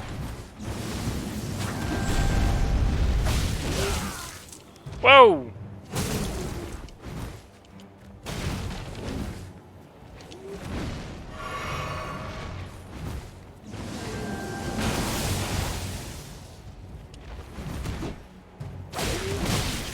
Does he not have it back?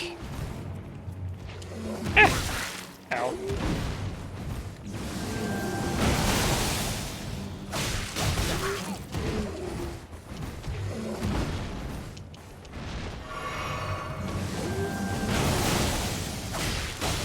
I'm undershooting my dodges too. Whoa. Okay, so. Oh no! Ah!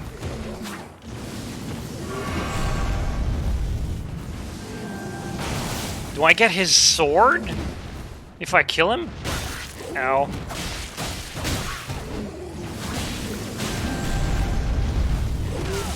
Okay, now I'm dead. Well, technically, I got one more try. Haha! Nothing stops me from... Oh, interesting. It's like a black hole. Okay, the camera. God, the camera needs to work. Okay. I'm not good with this. Yeah. Alright. You died! I wish backstabs were,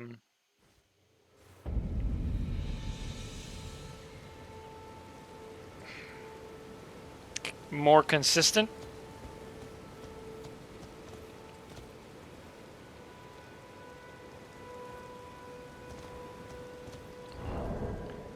Because in my mind, I didn't do anything different that would warrant a failure. on my part.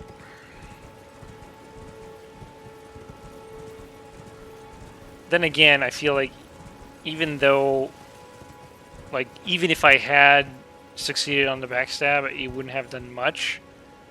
But I'd rather still succeed and die than fail at something that I thought I would have, like, you know, succeed at.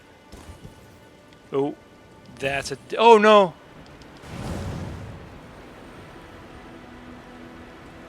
Did the tutorial just save me? Jump while the horseback near. You won't take damage from jumping into a spirit spring while on horseback, even from great height.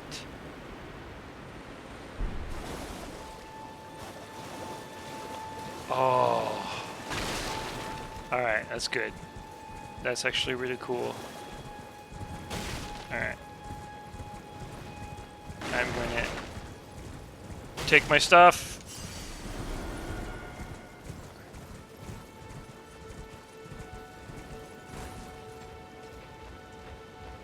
Oh, is he following me? Shit. Dude.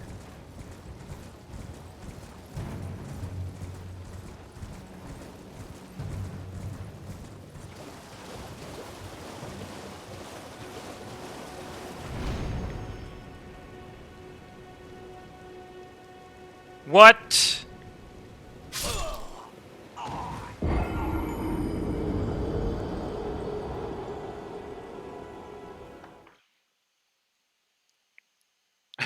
Okay. I learned something. I thought...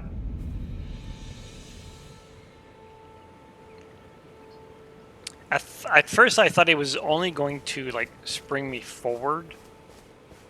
Then I realized that it was, like, basically overshooting me towards... Actually, I think it was this pillar. And what happened was that... I think it's based off of my own velocity.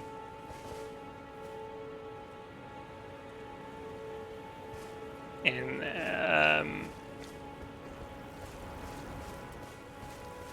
yeah. I'm gonna go this route because I don't trust my ability to aim while going downwards.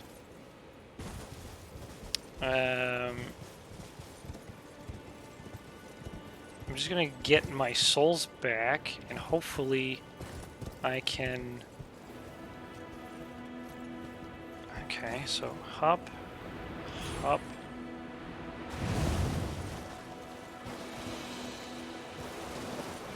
Grab.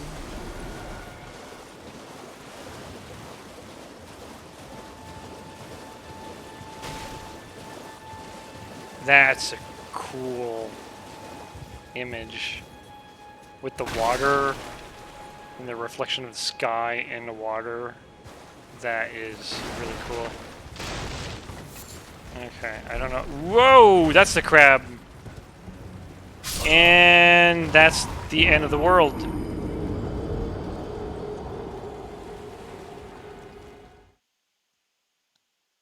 Okay.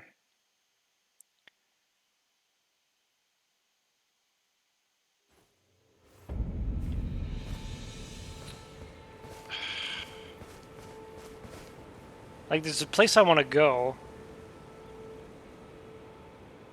but the game won't let me.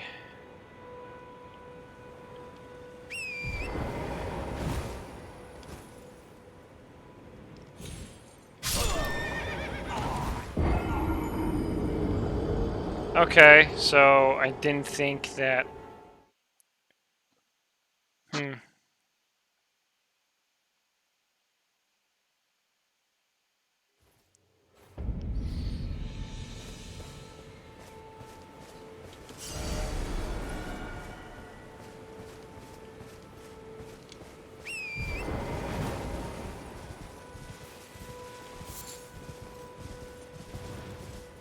I don't even know if there's something there. I just saw hints of something. So I'm hoping that there is. There's always this way that I can keep exploring, though. So... I don't know if I'm ready for big monsters yet.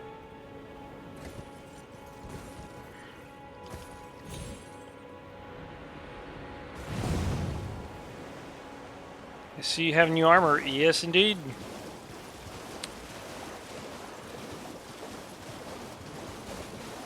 I'm gonna avoid the crab, and I'm gonna avoid the dude.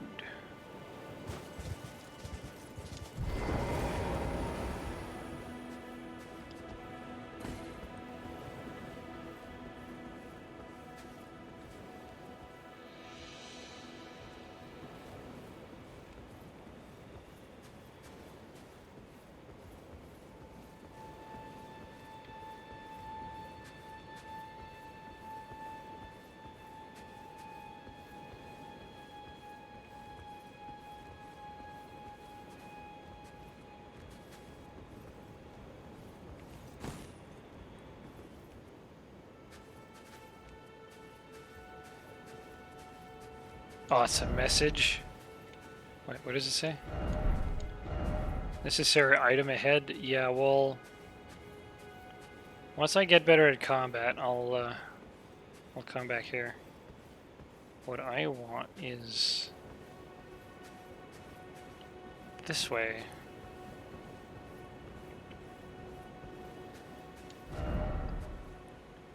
Time for ahead.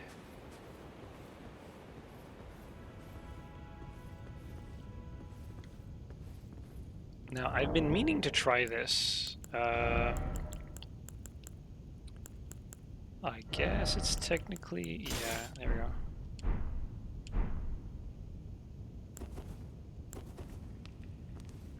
Can I... No? Okay.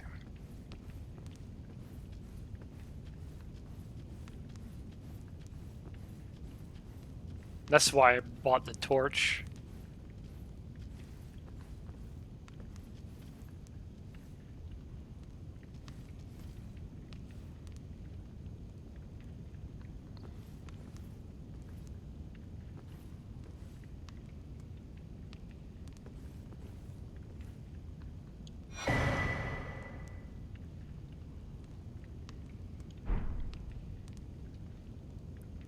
I don't know what talismans are.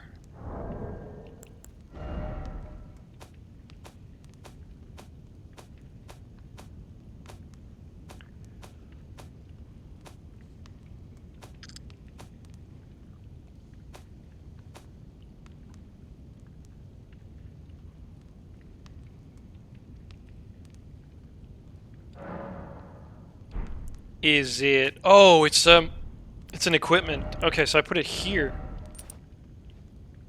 Boost holy damage negation. Okay. So, I got that. Why does that look like the tutorial area?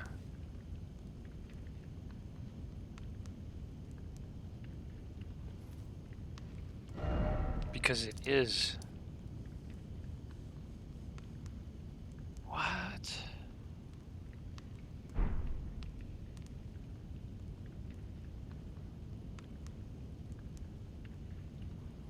That is so cool.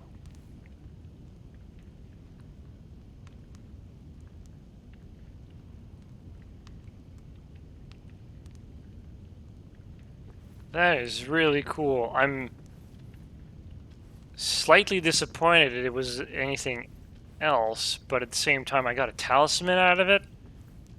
And just the concept of being able to see where you've been like that is still a good feeling. I kind of hope that there's more like that, which typically in a Souls game, they rarely disappoint. Alright, so the crab is... I don't know if I want to try the crab.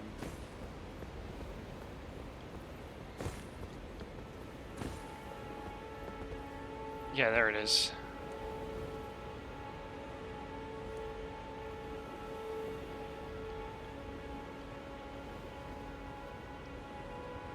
I can sort of see the edge of the world, so...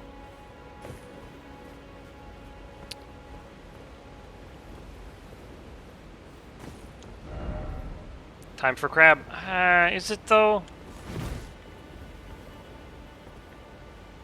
How much? I got 0 souls, so I got nothing to lose. But I'm thinking this is gonna kill me again.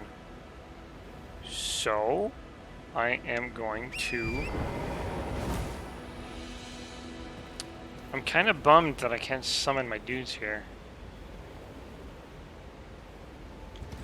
Well, maybe it's because I'm on a horse, but...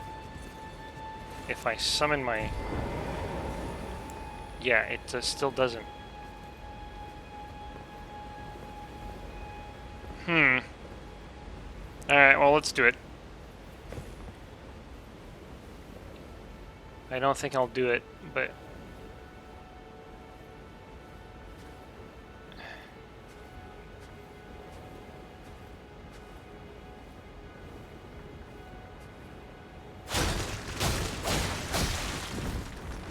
sorry! Ah! Ah! Ooh, that was a big hit. Yeah, the Monster Hunter crabs are bigger. And they're more intimidating. Why am I punching?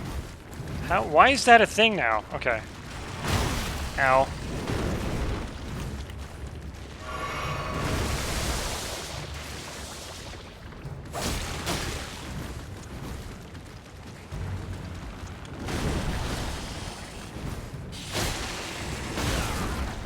Oh, that's a death.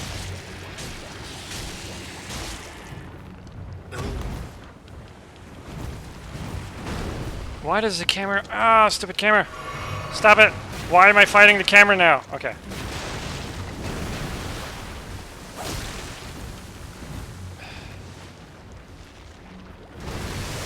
Wait, they even animated the character's hair while moving like that? That's interesting. Ow. Ow. Alright, I'm not dead yet. I can sort of kill this thing. Okay, maybe not. Oh, that thing's pissed. Ow. Ow.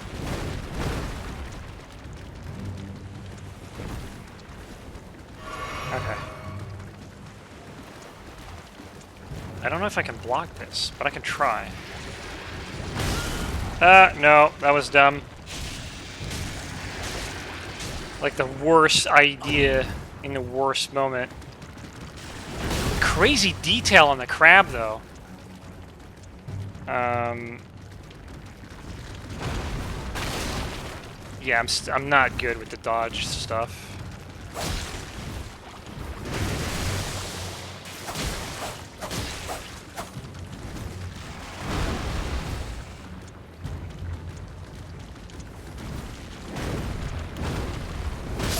Ugh, so close.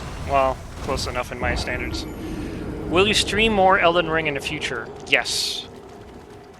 Will I stream all of it? I don't know. But all signs points to yes. This is...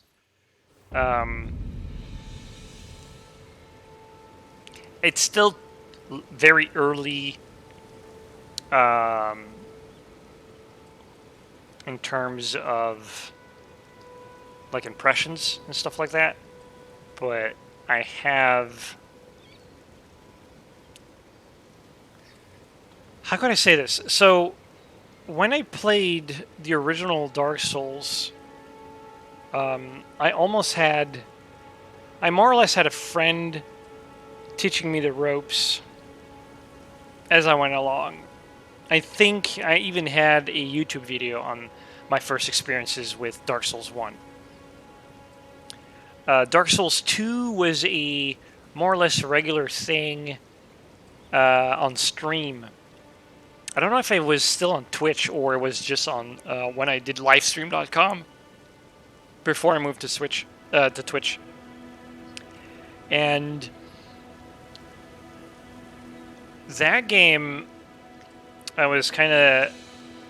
it's probably still the Souls games that I played the most, despite it being my least favorite. I thought the experience was decent still, and I think I probably played the most out of it because of all of the Souls games, it had uh, like a more straightforward. Like I knew where to go. Whereas Dark Souls 3 I took some really huge time off because I just didn't know where to go because I was blocked in two paths that the only paths that I knew uh, were kind of behind that difficulty. I ended up shedding away from that, but like, you know, maybe a year or two later, that type of thing, after like a long break. Um, Dark Souls 2, when I started it, I had a sense of maybe they'll fix the issues that I had in the first one. Because I like the concept of the first one, but they remember this is like the Prepare to Die edition, not the remastered. So the first one, I enjoyed the idea of it. I just hated its execution.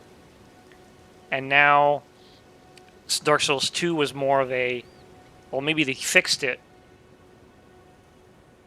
They fixed some, um, and then Dark Souls 3 came out, and I'm like, ooh, they must likely have fixed it because they learned from 1 when they did 2. And then 3 was kind of like an upgrade there, and lo and behold, the keyboard and mouse stuff was like drastically improved.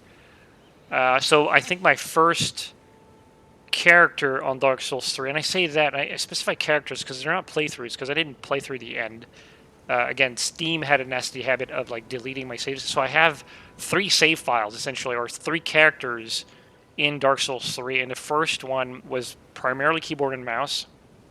I think the second one as well, but the third one I went with the controller, and I had well, it wasn't because of the controller. All 3 experiences were drastically better than my experiences with Dark Souls 2, and I kept pushing it in 3 because I knew that it was improved. So the only thing that was slowing me down in 3 was that I had problems knowing where to go. Because it wasn't frustrating like Dark Souls 2 was, because Dark Souls 2 was.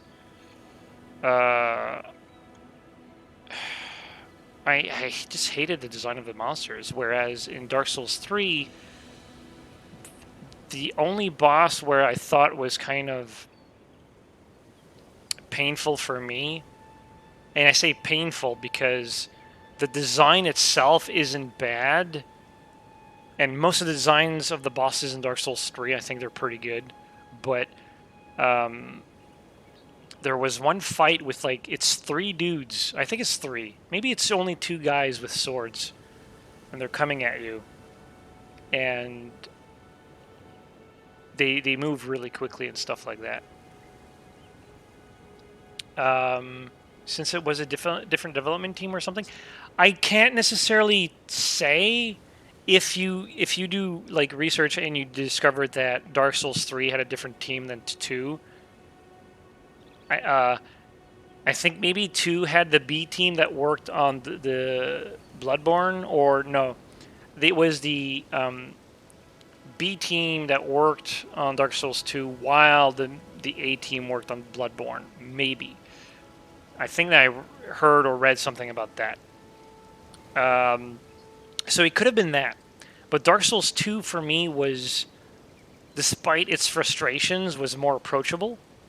Dark Souls 3 was better all around, but had like choke points that it took me a lot of time to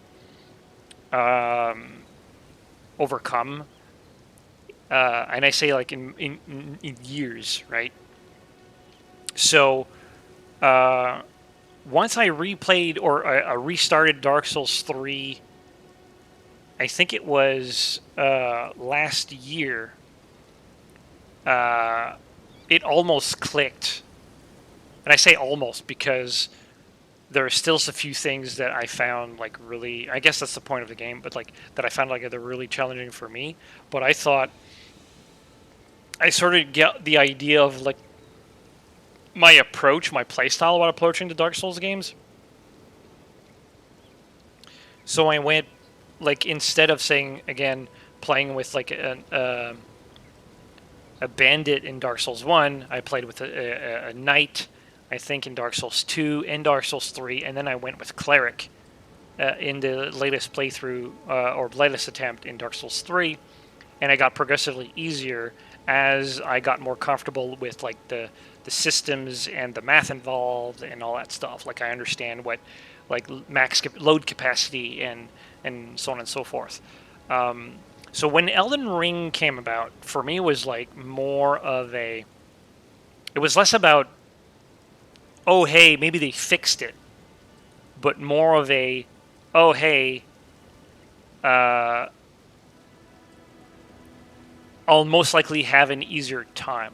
And I'm not saying an easier time in terms of like the combat itself, but my approach to how I do things in the game because it's open world. So I'm noticing right now because this is the first day I'm playing it, and on this third like chunk of stream, that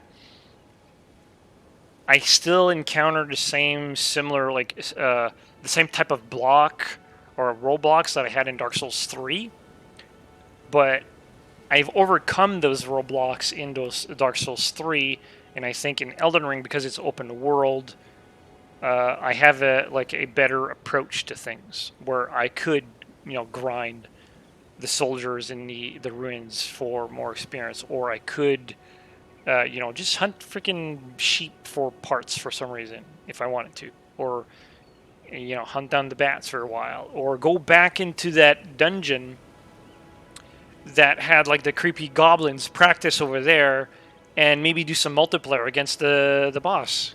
It's a short dungeon, and it's fun to maybe kill maybe 5 minutes over there with some people online. So, and I'll have to eventually try online in the open world as as being summoned or even as a summoner, but it's one of those things where I feel like there's more tools for me available, like stealth, uh, to enable myself to progress smoothly. I don't know if I would call that easier than, say, Dark Souls 3, but it's one of those things where, again, because it's more into my intuition and habits of how I approach problems, it is easier to me. And I think that's the most appealing thing about it. Because you miss Bloodborne, maybe, because the combat is very like Dark Souls 3, fast paced. Yeah, I mean, I kind of avoid Bloodborne aesthetically, even though I'm all for that, like, I was going to say Tim Burton style. Um, I'm more of a knight in shiny armor fantasy stuff than gun and sword.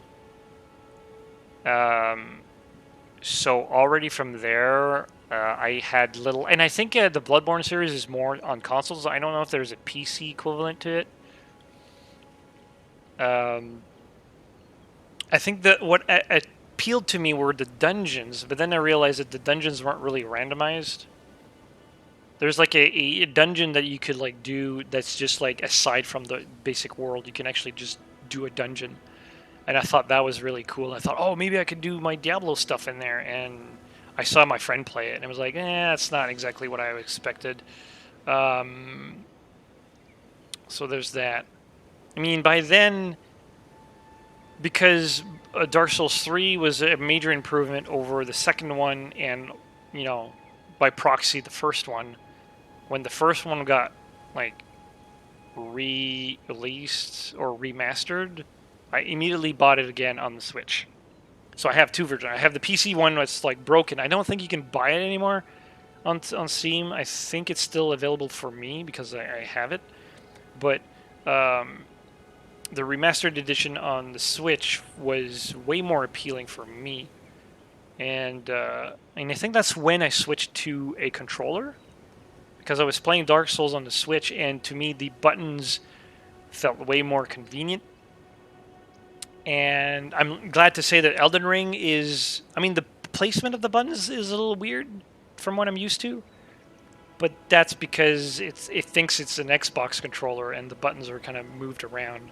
But at least the prompts to push the buttons are the same, so that makes it so much easier.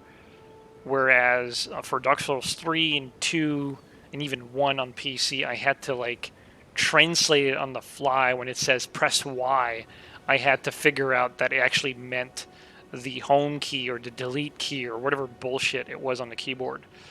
Um, so there's less of a hurdle there. My thing with Elden Ring is I gotta remember to just play the damn game and use what it has instead of trying to approach it like a minimalist. Interesting take. Could you elaborate on that? Because I'm not exactly sure I get the what you intend on saying. So I'm trying to approach it like a minimalist. I'm curious to see what you meant by that. Elden Ring is the most user-friendly From Software game to date. Not saying it's easy, but it explains things and mechanics a lot. Oh, much definitely. I mean, it's still like a ballsy move that they put the tutorial in a place that could be easily missed by players. Uh, it's in the dark. You don't necessarily want to fall down a pit because, that's normal of a reason. Like, logic 101 when you have a brain is like, there's a giant hole. I don't want to fall in it. And so the only, like, saving grace is the idea that there's, like, a translucent guy that's sitting on a chair that's facing away from you. That if you spot him, if you by chance think that it's not a player just whizzing by, you can talk to him and he tells you to jump down. That's the only real way to figure out that there's or you're lucky and you're just looking down the hole and then you notice that, oh, there's a ground. I'm probably not going to die if I fall. And then the tutorial starts. That's kind of ballsy. But the rest of it, explaining, I mean, there's still something like the multiplayer was kind of getting frustrating because they had two different items that did the same thing, and or maybe it does different things, but to me, when I used both of them, they did the same thing. And like the whole use the bell, I had the bell, but I couldn't use the spirits, but it didn't explain to me that I had to be away from bonfires in order to do it. So there's still stuff missing to make it even more accessible, but I think they're doing a great job. And as much as I like to nitpick about stuff like that, because to me design is very important, I think because it's open world and there's enough space for you to just hang around and not get killed everywhere, it lends itself for you to experiment a bit. And what I've noticed, and maybe I could be wrong from all the pros, quote unquote, like the experienced Dark Souls players and the Bloodborne players, is that I feel like this game has less consumables. So you're more inclined to experiment.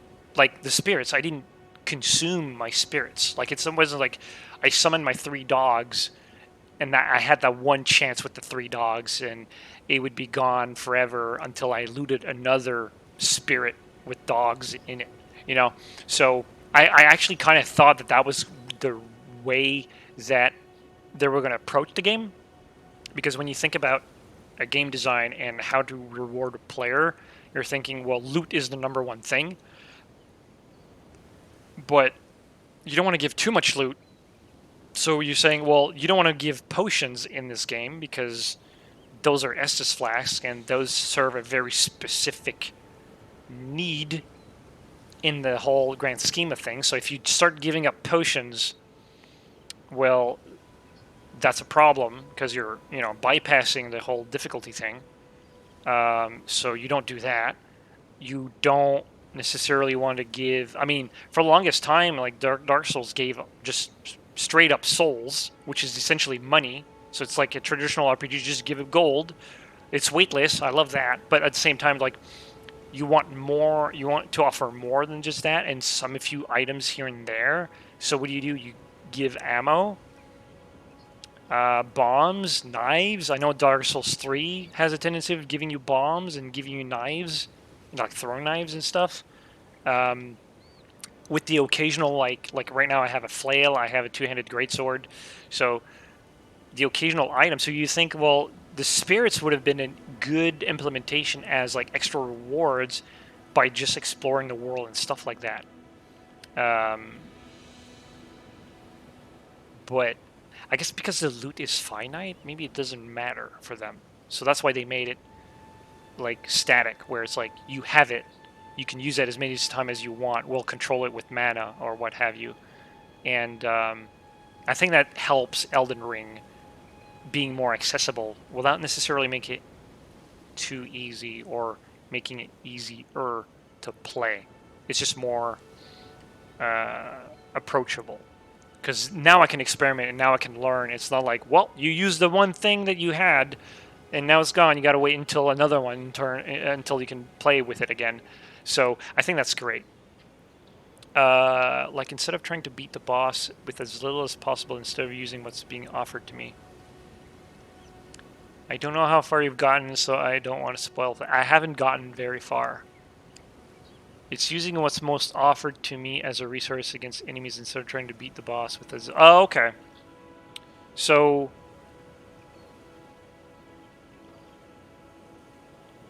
Okay, I see what you mean. I mean, it's one of the reasons why.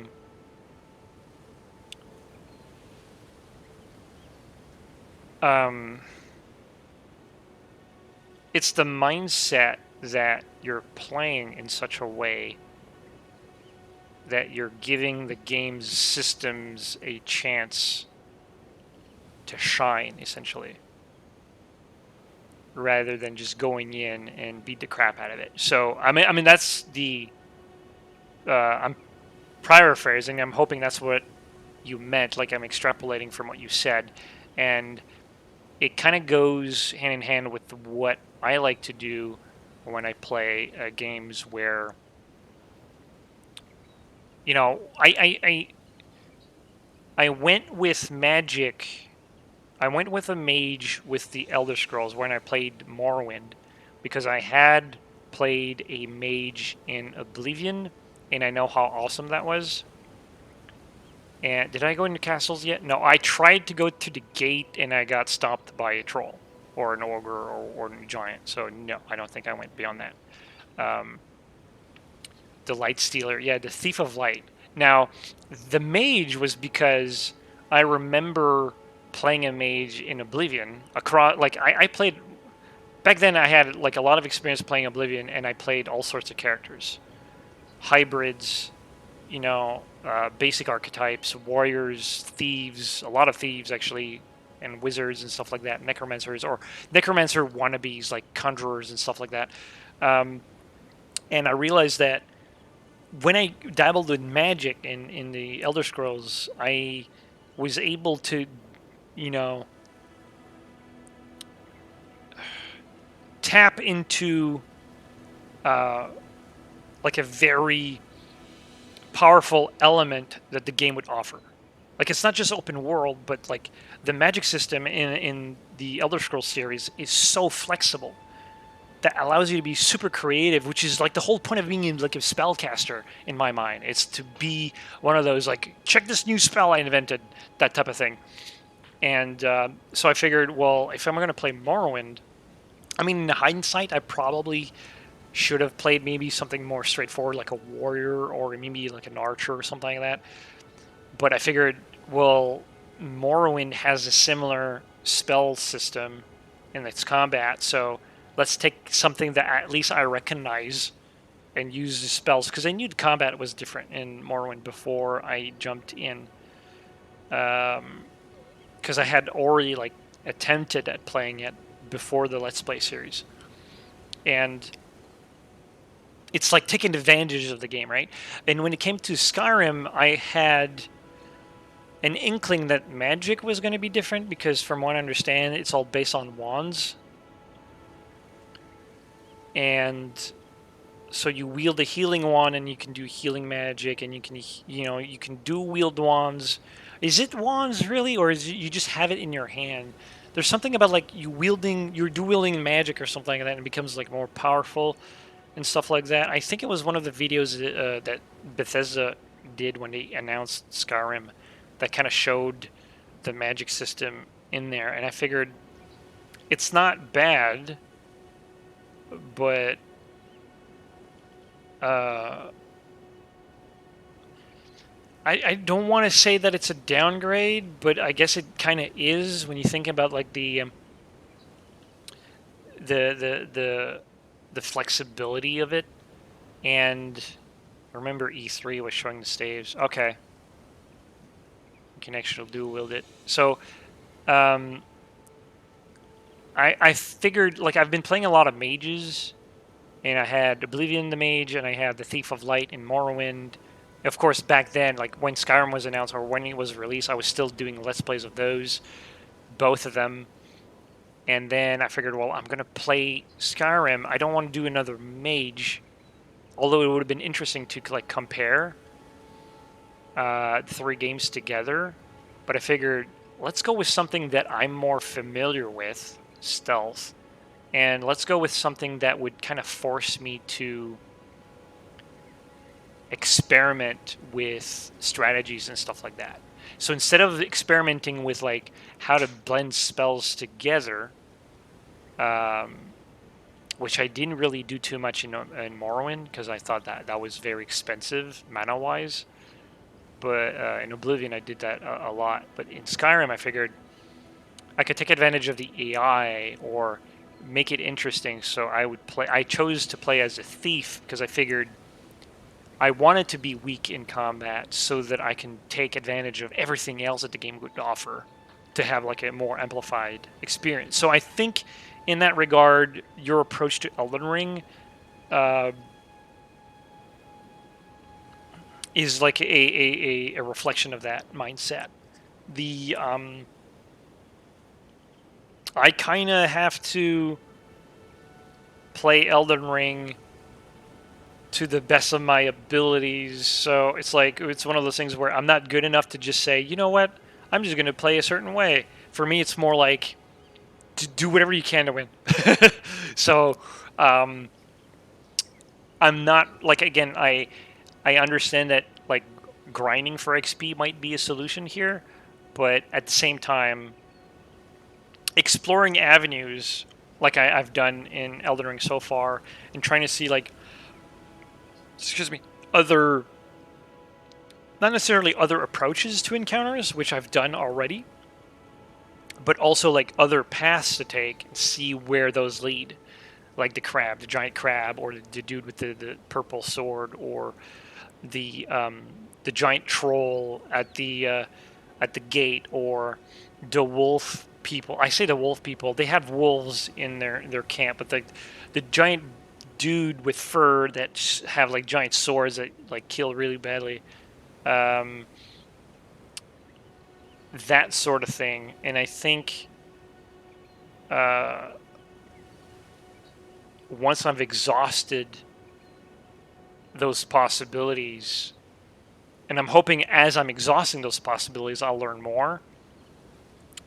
And I feel like once I've exhausted those possibilities, that then I'll be able to say, okay, all that's left now is my own skill level and my character level. So let's duke it out, let's grind it, and let's get better at it. So that's my approach. So I'm going with the more of a, I'm feeling some resistance. Let's go elsewhere, see what my perimeter is, play with that, so that then I come back stronger. So that's how I picture in my playthrough with Elden Ring, and I can sort of have that in Dark Souls, most of them, but I feel like it's more constrained to, like, you have no choice. You pick path A or path B in some cases. Uh, one might be easier than the other but one might be just like an alternative, like a side boss or something. but then you're doing that path repeatedly until you beat one of those bosses, and then you can move on. So you're kind of funneled into almost repeated actions, right? Like you're going through the motions because you've been through this corner before. You've been up those stairs. You've stabbed that guy like 30 times already, that sort of thing. So, just to get to the boss and have another attempt. So we'll see how that goes. I think Elden Ring is better in that regard. And it turned out that in Skyrim, that sneaking was the most OP strategy. See, you say that. I don't. Maybe I haven't played enough of Skyrim, and I'll be honest. How much of Skyrim have I really played? My Steam page says a number, and I would almost argue that that's not the case. Although it doesn't count, it doesn't add up the original Skyrim release and the enhanced edition. So I should probably do new math on that. But even then, I don't believe that the hours I spent in the game really represents my experience compared to I would say like a more traditional player. I say traditional, like someone who like knows what they're doing, um, or plays more games, I guess. Because I've definitely play a lot less games these days. I mean, it doesn't help that I'm making my own, but it's one of those things. My experience with Skyrim and stealth has been interesting. In a few places, I would think, if I was given the choice to start again, I always technically have the choice, but I would probably do a different character than stealth.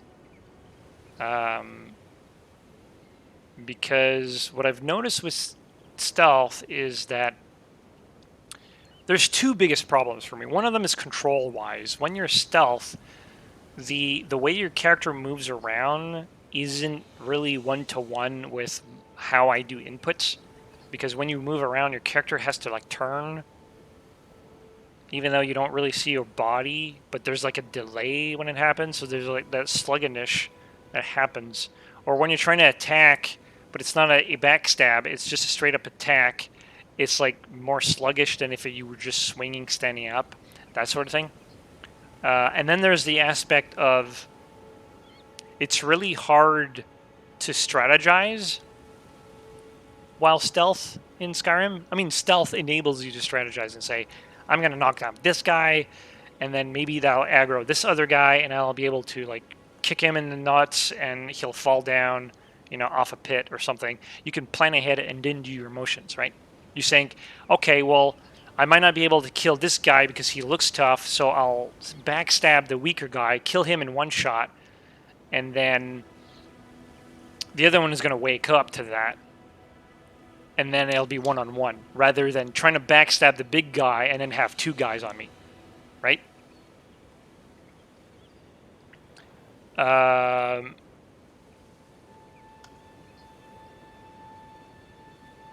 Yeah, what is this?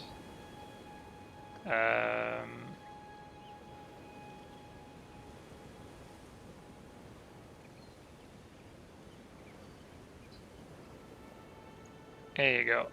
I forgot how Twitch worked. Yep. So, yeah, I just had to figure out where the ban button was, or the mute button. You had to click on the user. Simple enough. I'm just getting old. What was I saying? Oh yeah, stealth. So, so instead of like trying to stab the big guy and fight two guys, you stab the small guy and then you just fight one guy.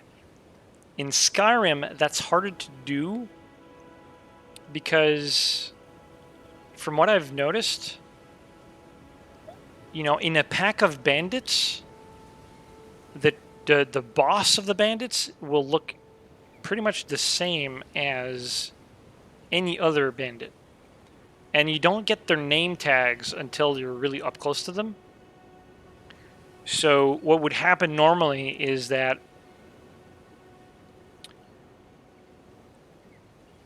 I would just guess and say, well, that guy looks tougher, and then I come and swing at him, or I would shoot an arrow at him, and then my arrow made 10% worth of damage with a critical strike. And it's like, oh, okay, I guess he's a boss now.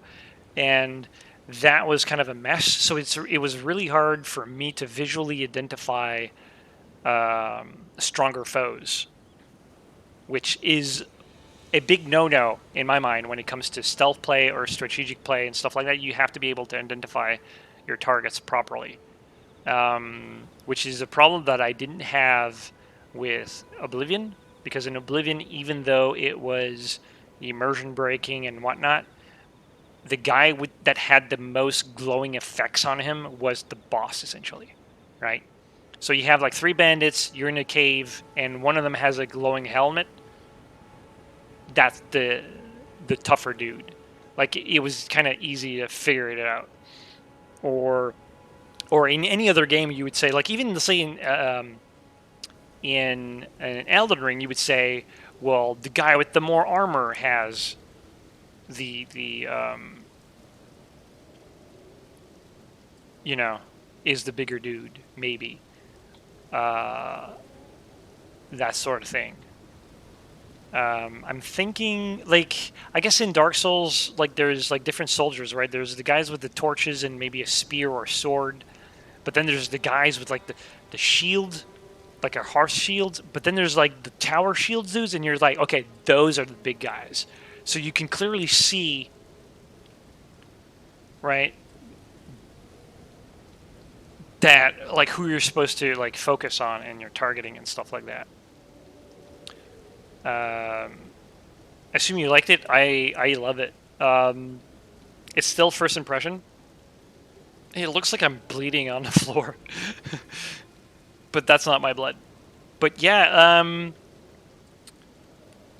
lighting looks great. Movement looks great. It feels great. Jumping is a nice addition. Obviously, it's on the wrong button, but I'm saying that as someone with flipped buttons because my jump is not where it should be. So I get that. It's not a design thing, it's more of the controller thing. So I get it. Um, Jumping is great. Jumping and attacking, that feels, it's still not sinking in my mind, in my muscle memory. So that's going to be something that I'm going to try to get better at it. Um, Interface is clean. I love it. The I kind of like the idea that on one menu you got like all of these. The only downside is doing gestures. It requires like one extra movement because you gotta like go to that menu as opposed to pressing a button to get the gestures. So that's the only downside I would think to the interface here. I don't know why there's a different tab for inventory and in equipment. In my mind, in any game, that should be just one thing, but uh, like press a button and maybe have different tabs here. So you start with equipment and then you change the tab and then it's inventory, maybe. But I always sometimes get confused on which one I'm supposed to do the thing that I wanted to do. Visually, it's, yeah, again, it's gorgeous. The trees bouncing sometimes looks kind of weird. The bodies when they're dead and they're still bouncing, that's kind of weird. Nitpicking again. The color of your souls, the way they sparkle and everything when you're trying to pick them up, that's awesome. The only thing I would probably change is how items glow, because they glow white, and your like multiplayer text is also like the messages, they're also glow white. So sometimes when you think there's loot, it's just a message. That's kind of disappointing. I I think camera is smoother, but they didn't fix the targeting. I know that the game likes to disengage the targeting when your character is being knocked around. I think that's intentional. That's fine, but I kind of want to be able to target again, and I spend more time facing or fighting the controls to get the target back on. Maybe that's still kind of intentional because it's probably simulating you trying to like get your bearings because you got to struggle to like figure out what's going on, and I kind of wish that wasn't the thing. Um, my first encounter with like an actual foe were the goblins in the first dungeon that I did. Short dungeon, somewhat disappointed in the size of it, but it was a good introduction to like welcome to Elden Ring and just kick you in the nuts. It's the first monster is pretty much the only monsters in that dungeon is the same type of goblin. I'm gonna call them goblins. They're like stone goblin imps things. They got little tiny stony wings on their backs. Um, they're dangerous, but nothing that you can't deal with. So it's a good welcome mat for this game. And then the boss, kind of wish he was. I don't know. I kind of wish the AoE range wasn't as big so that it still teaches you to dodge while still giving you a chance to fight. But with the weapon that I have, I do so little damage that it just opens up more opportunities to fail. But at the same time, I like the idea that it forced me to experiment with different systems, even though I couldn't use certain systems like the spirits. Um, it made me, you know, learn about the multiplayer stuff, which I think it's a good. I haven't found the goblins yet. Okay, it's I won't necessarily tell you where. They're not exactly goblins. That's the only way that I can describe them. They're like jaded statue things that are kind of deadly, actually, at least for my level.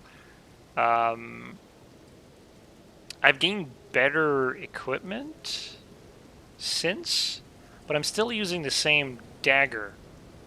So I would probably do the same amount of damage. But you got a nice variety, even though they're the same monster in the entire dungeon. They're not that like the dungeon's not big, so it's like it could have easily like overstayed its welcome. But even then, like the positioning of the monsters and how they attack you, some of them will be like dormant. Some of them will be like waiting to ambush you. Others will be ready to like throw darts at you or whatever they're shooting. And I think that's a good enough variety to shake things up a bit and not get it too monotonous in terms of how you approach certain enemies or that specific dungeon. So I think it was nice. Um, soundtrack is great. Um, in a sense, I'm not surprised that the music in the world is very outside of combat. It's very like slow and almost like non-existent. Um, kind of like what you're hearing right now, although it's like looping. Yeah, there it is. So um, it's one of those things where it did the whole like Breath of the Wild thing, where it's like the music is very much in the background, and it's not so much background music for the sake of being background music. It's just there, like you're not supposed to notice it at all, type of thing. But the music in the intro sequence is, or the main menu is rocking. I love it a lot. So I'm hoping that this game is going to provide me some. It's ambient music. It's yes, that's what it is, but it's so muted that I would almost argue that it's like not even ambient, but technically it is. Um,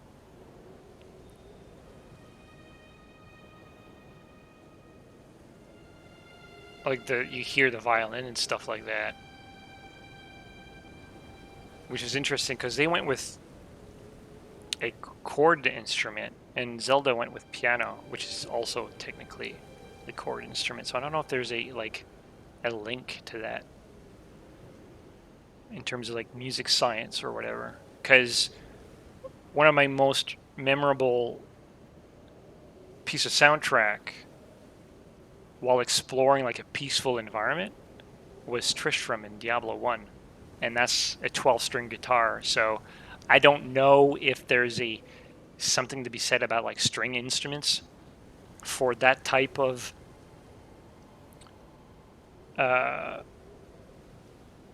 like would you be able to achieve the same thing with trumpets? That's what I'm thinking. Or drums. Maybe drums. Like Halo was pretty good, but then again Halo is more like getting you into the action.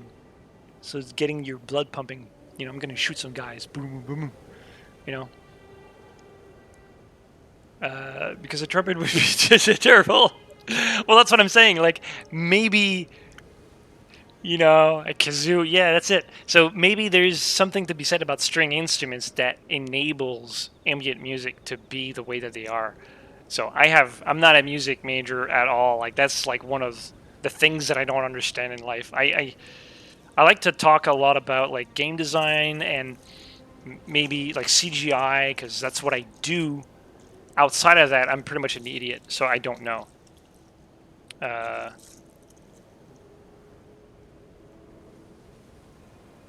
and while piano, guitar, and violin all use strings, they're still very different. Yes, there are.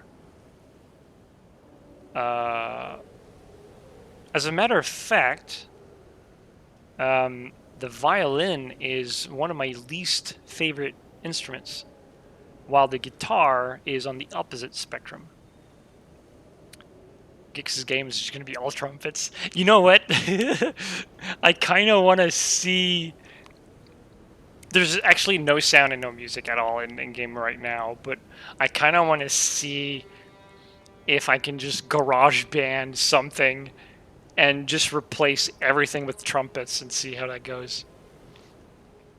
Halo 1 did it well. It was slow, and then depending on where you were in the story, it ramped up. Yeah, that's what I was thinking, but it's still, even though it was slow in like non-combat areas,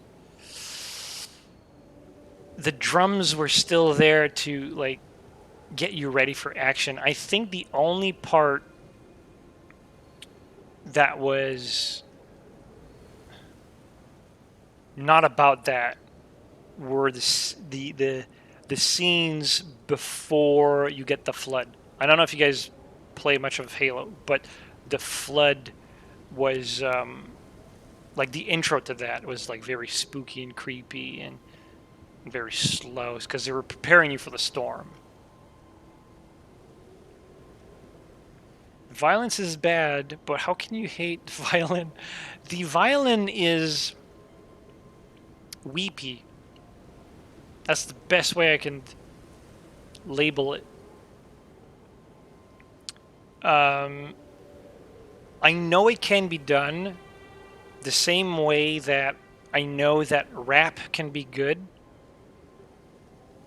but in a lot of cases, when I hear a violin, all I hear is someone crying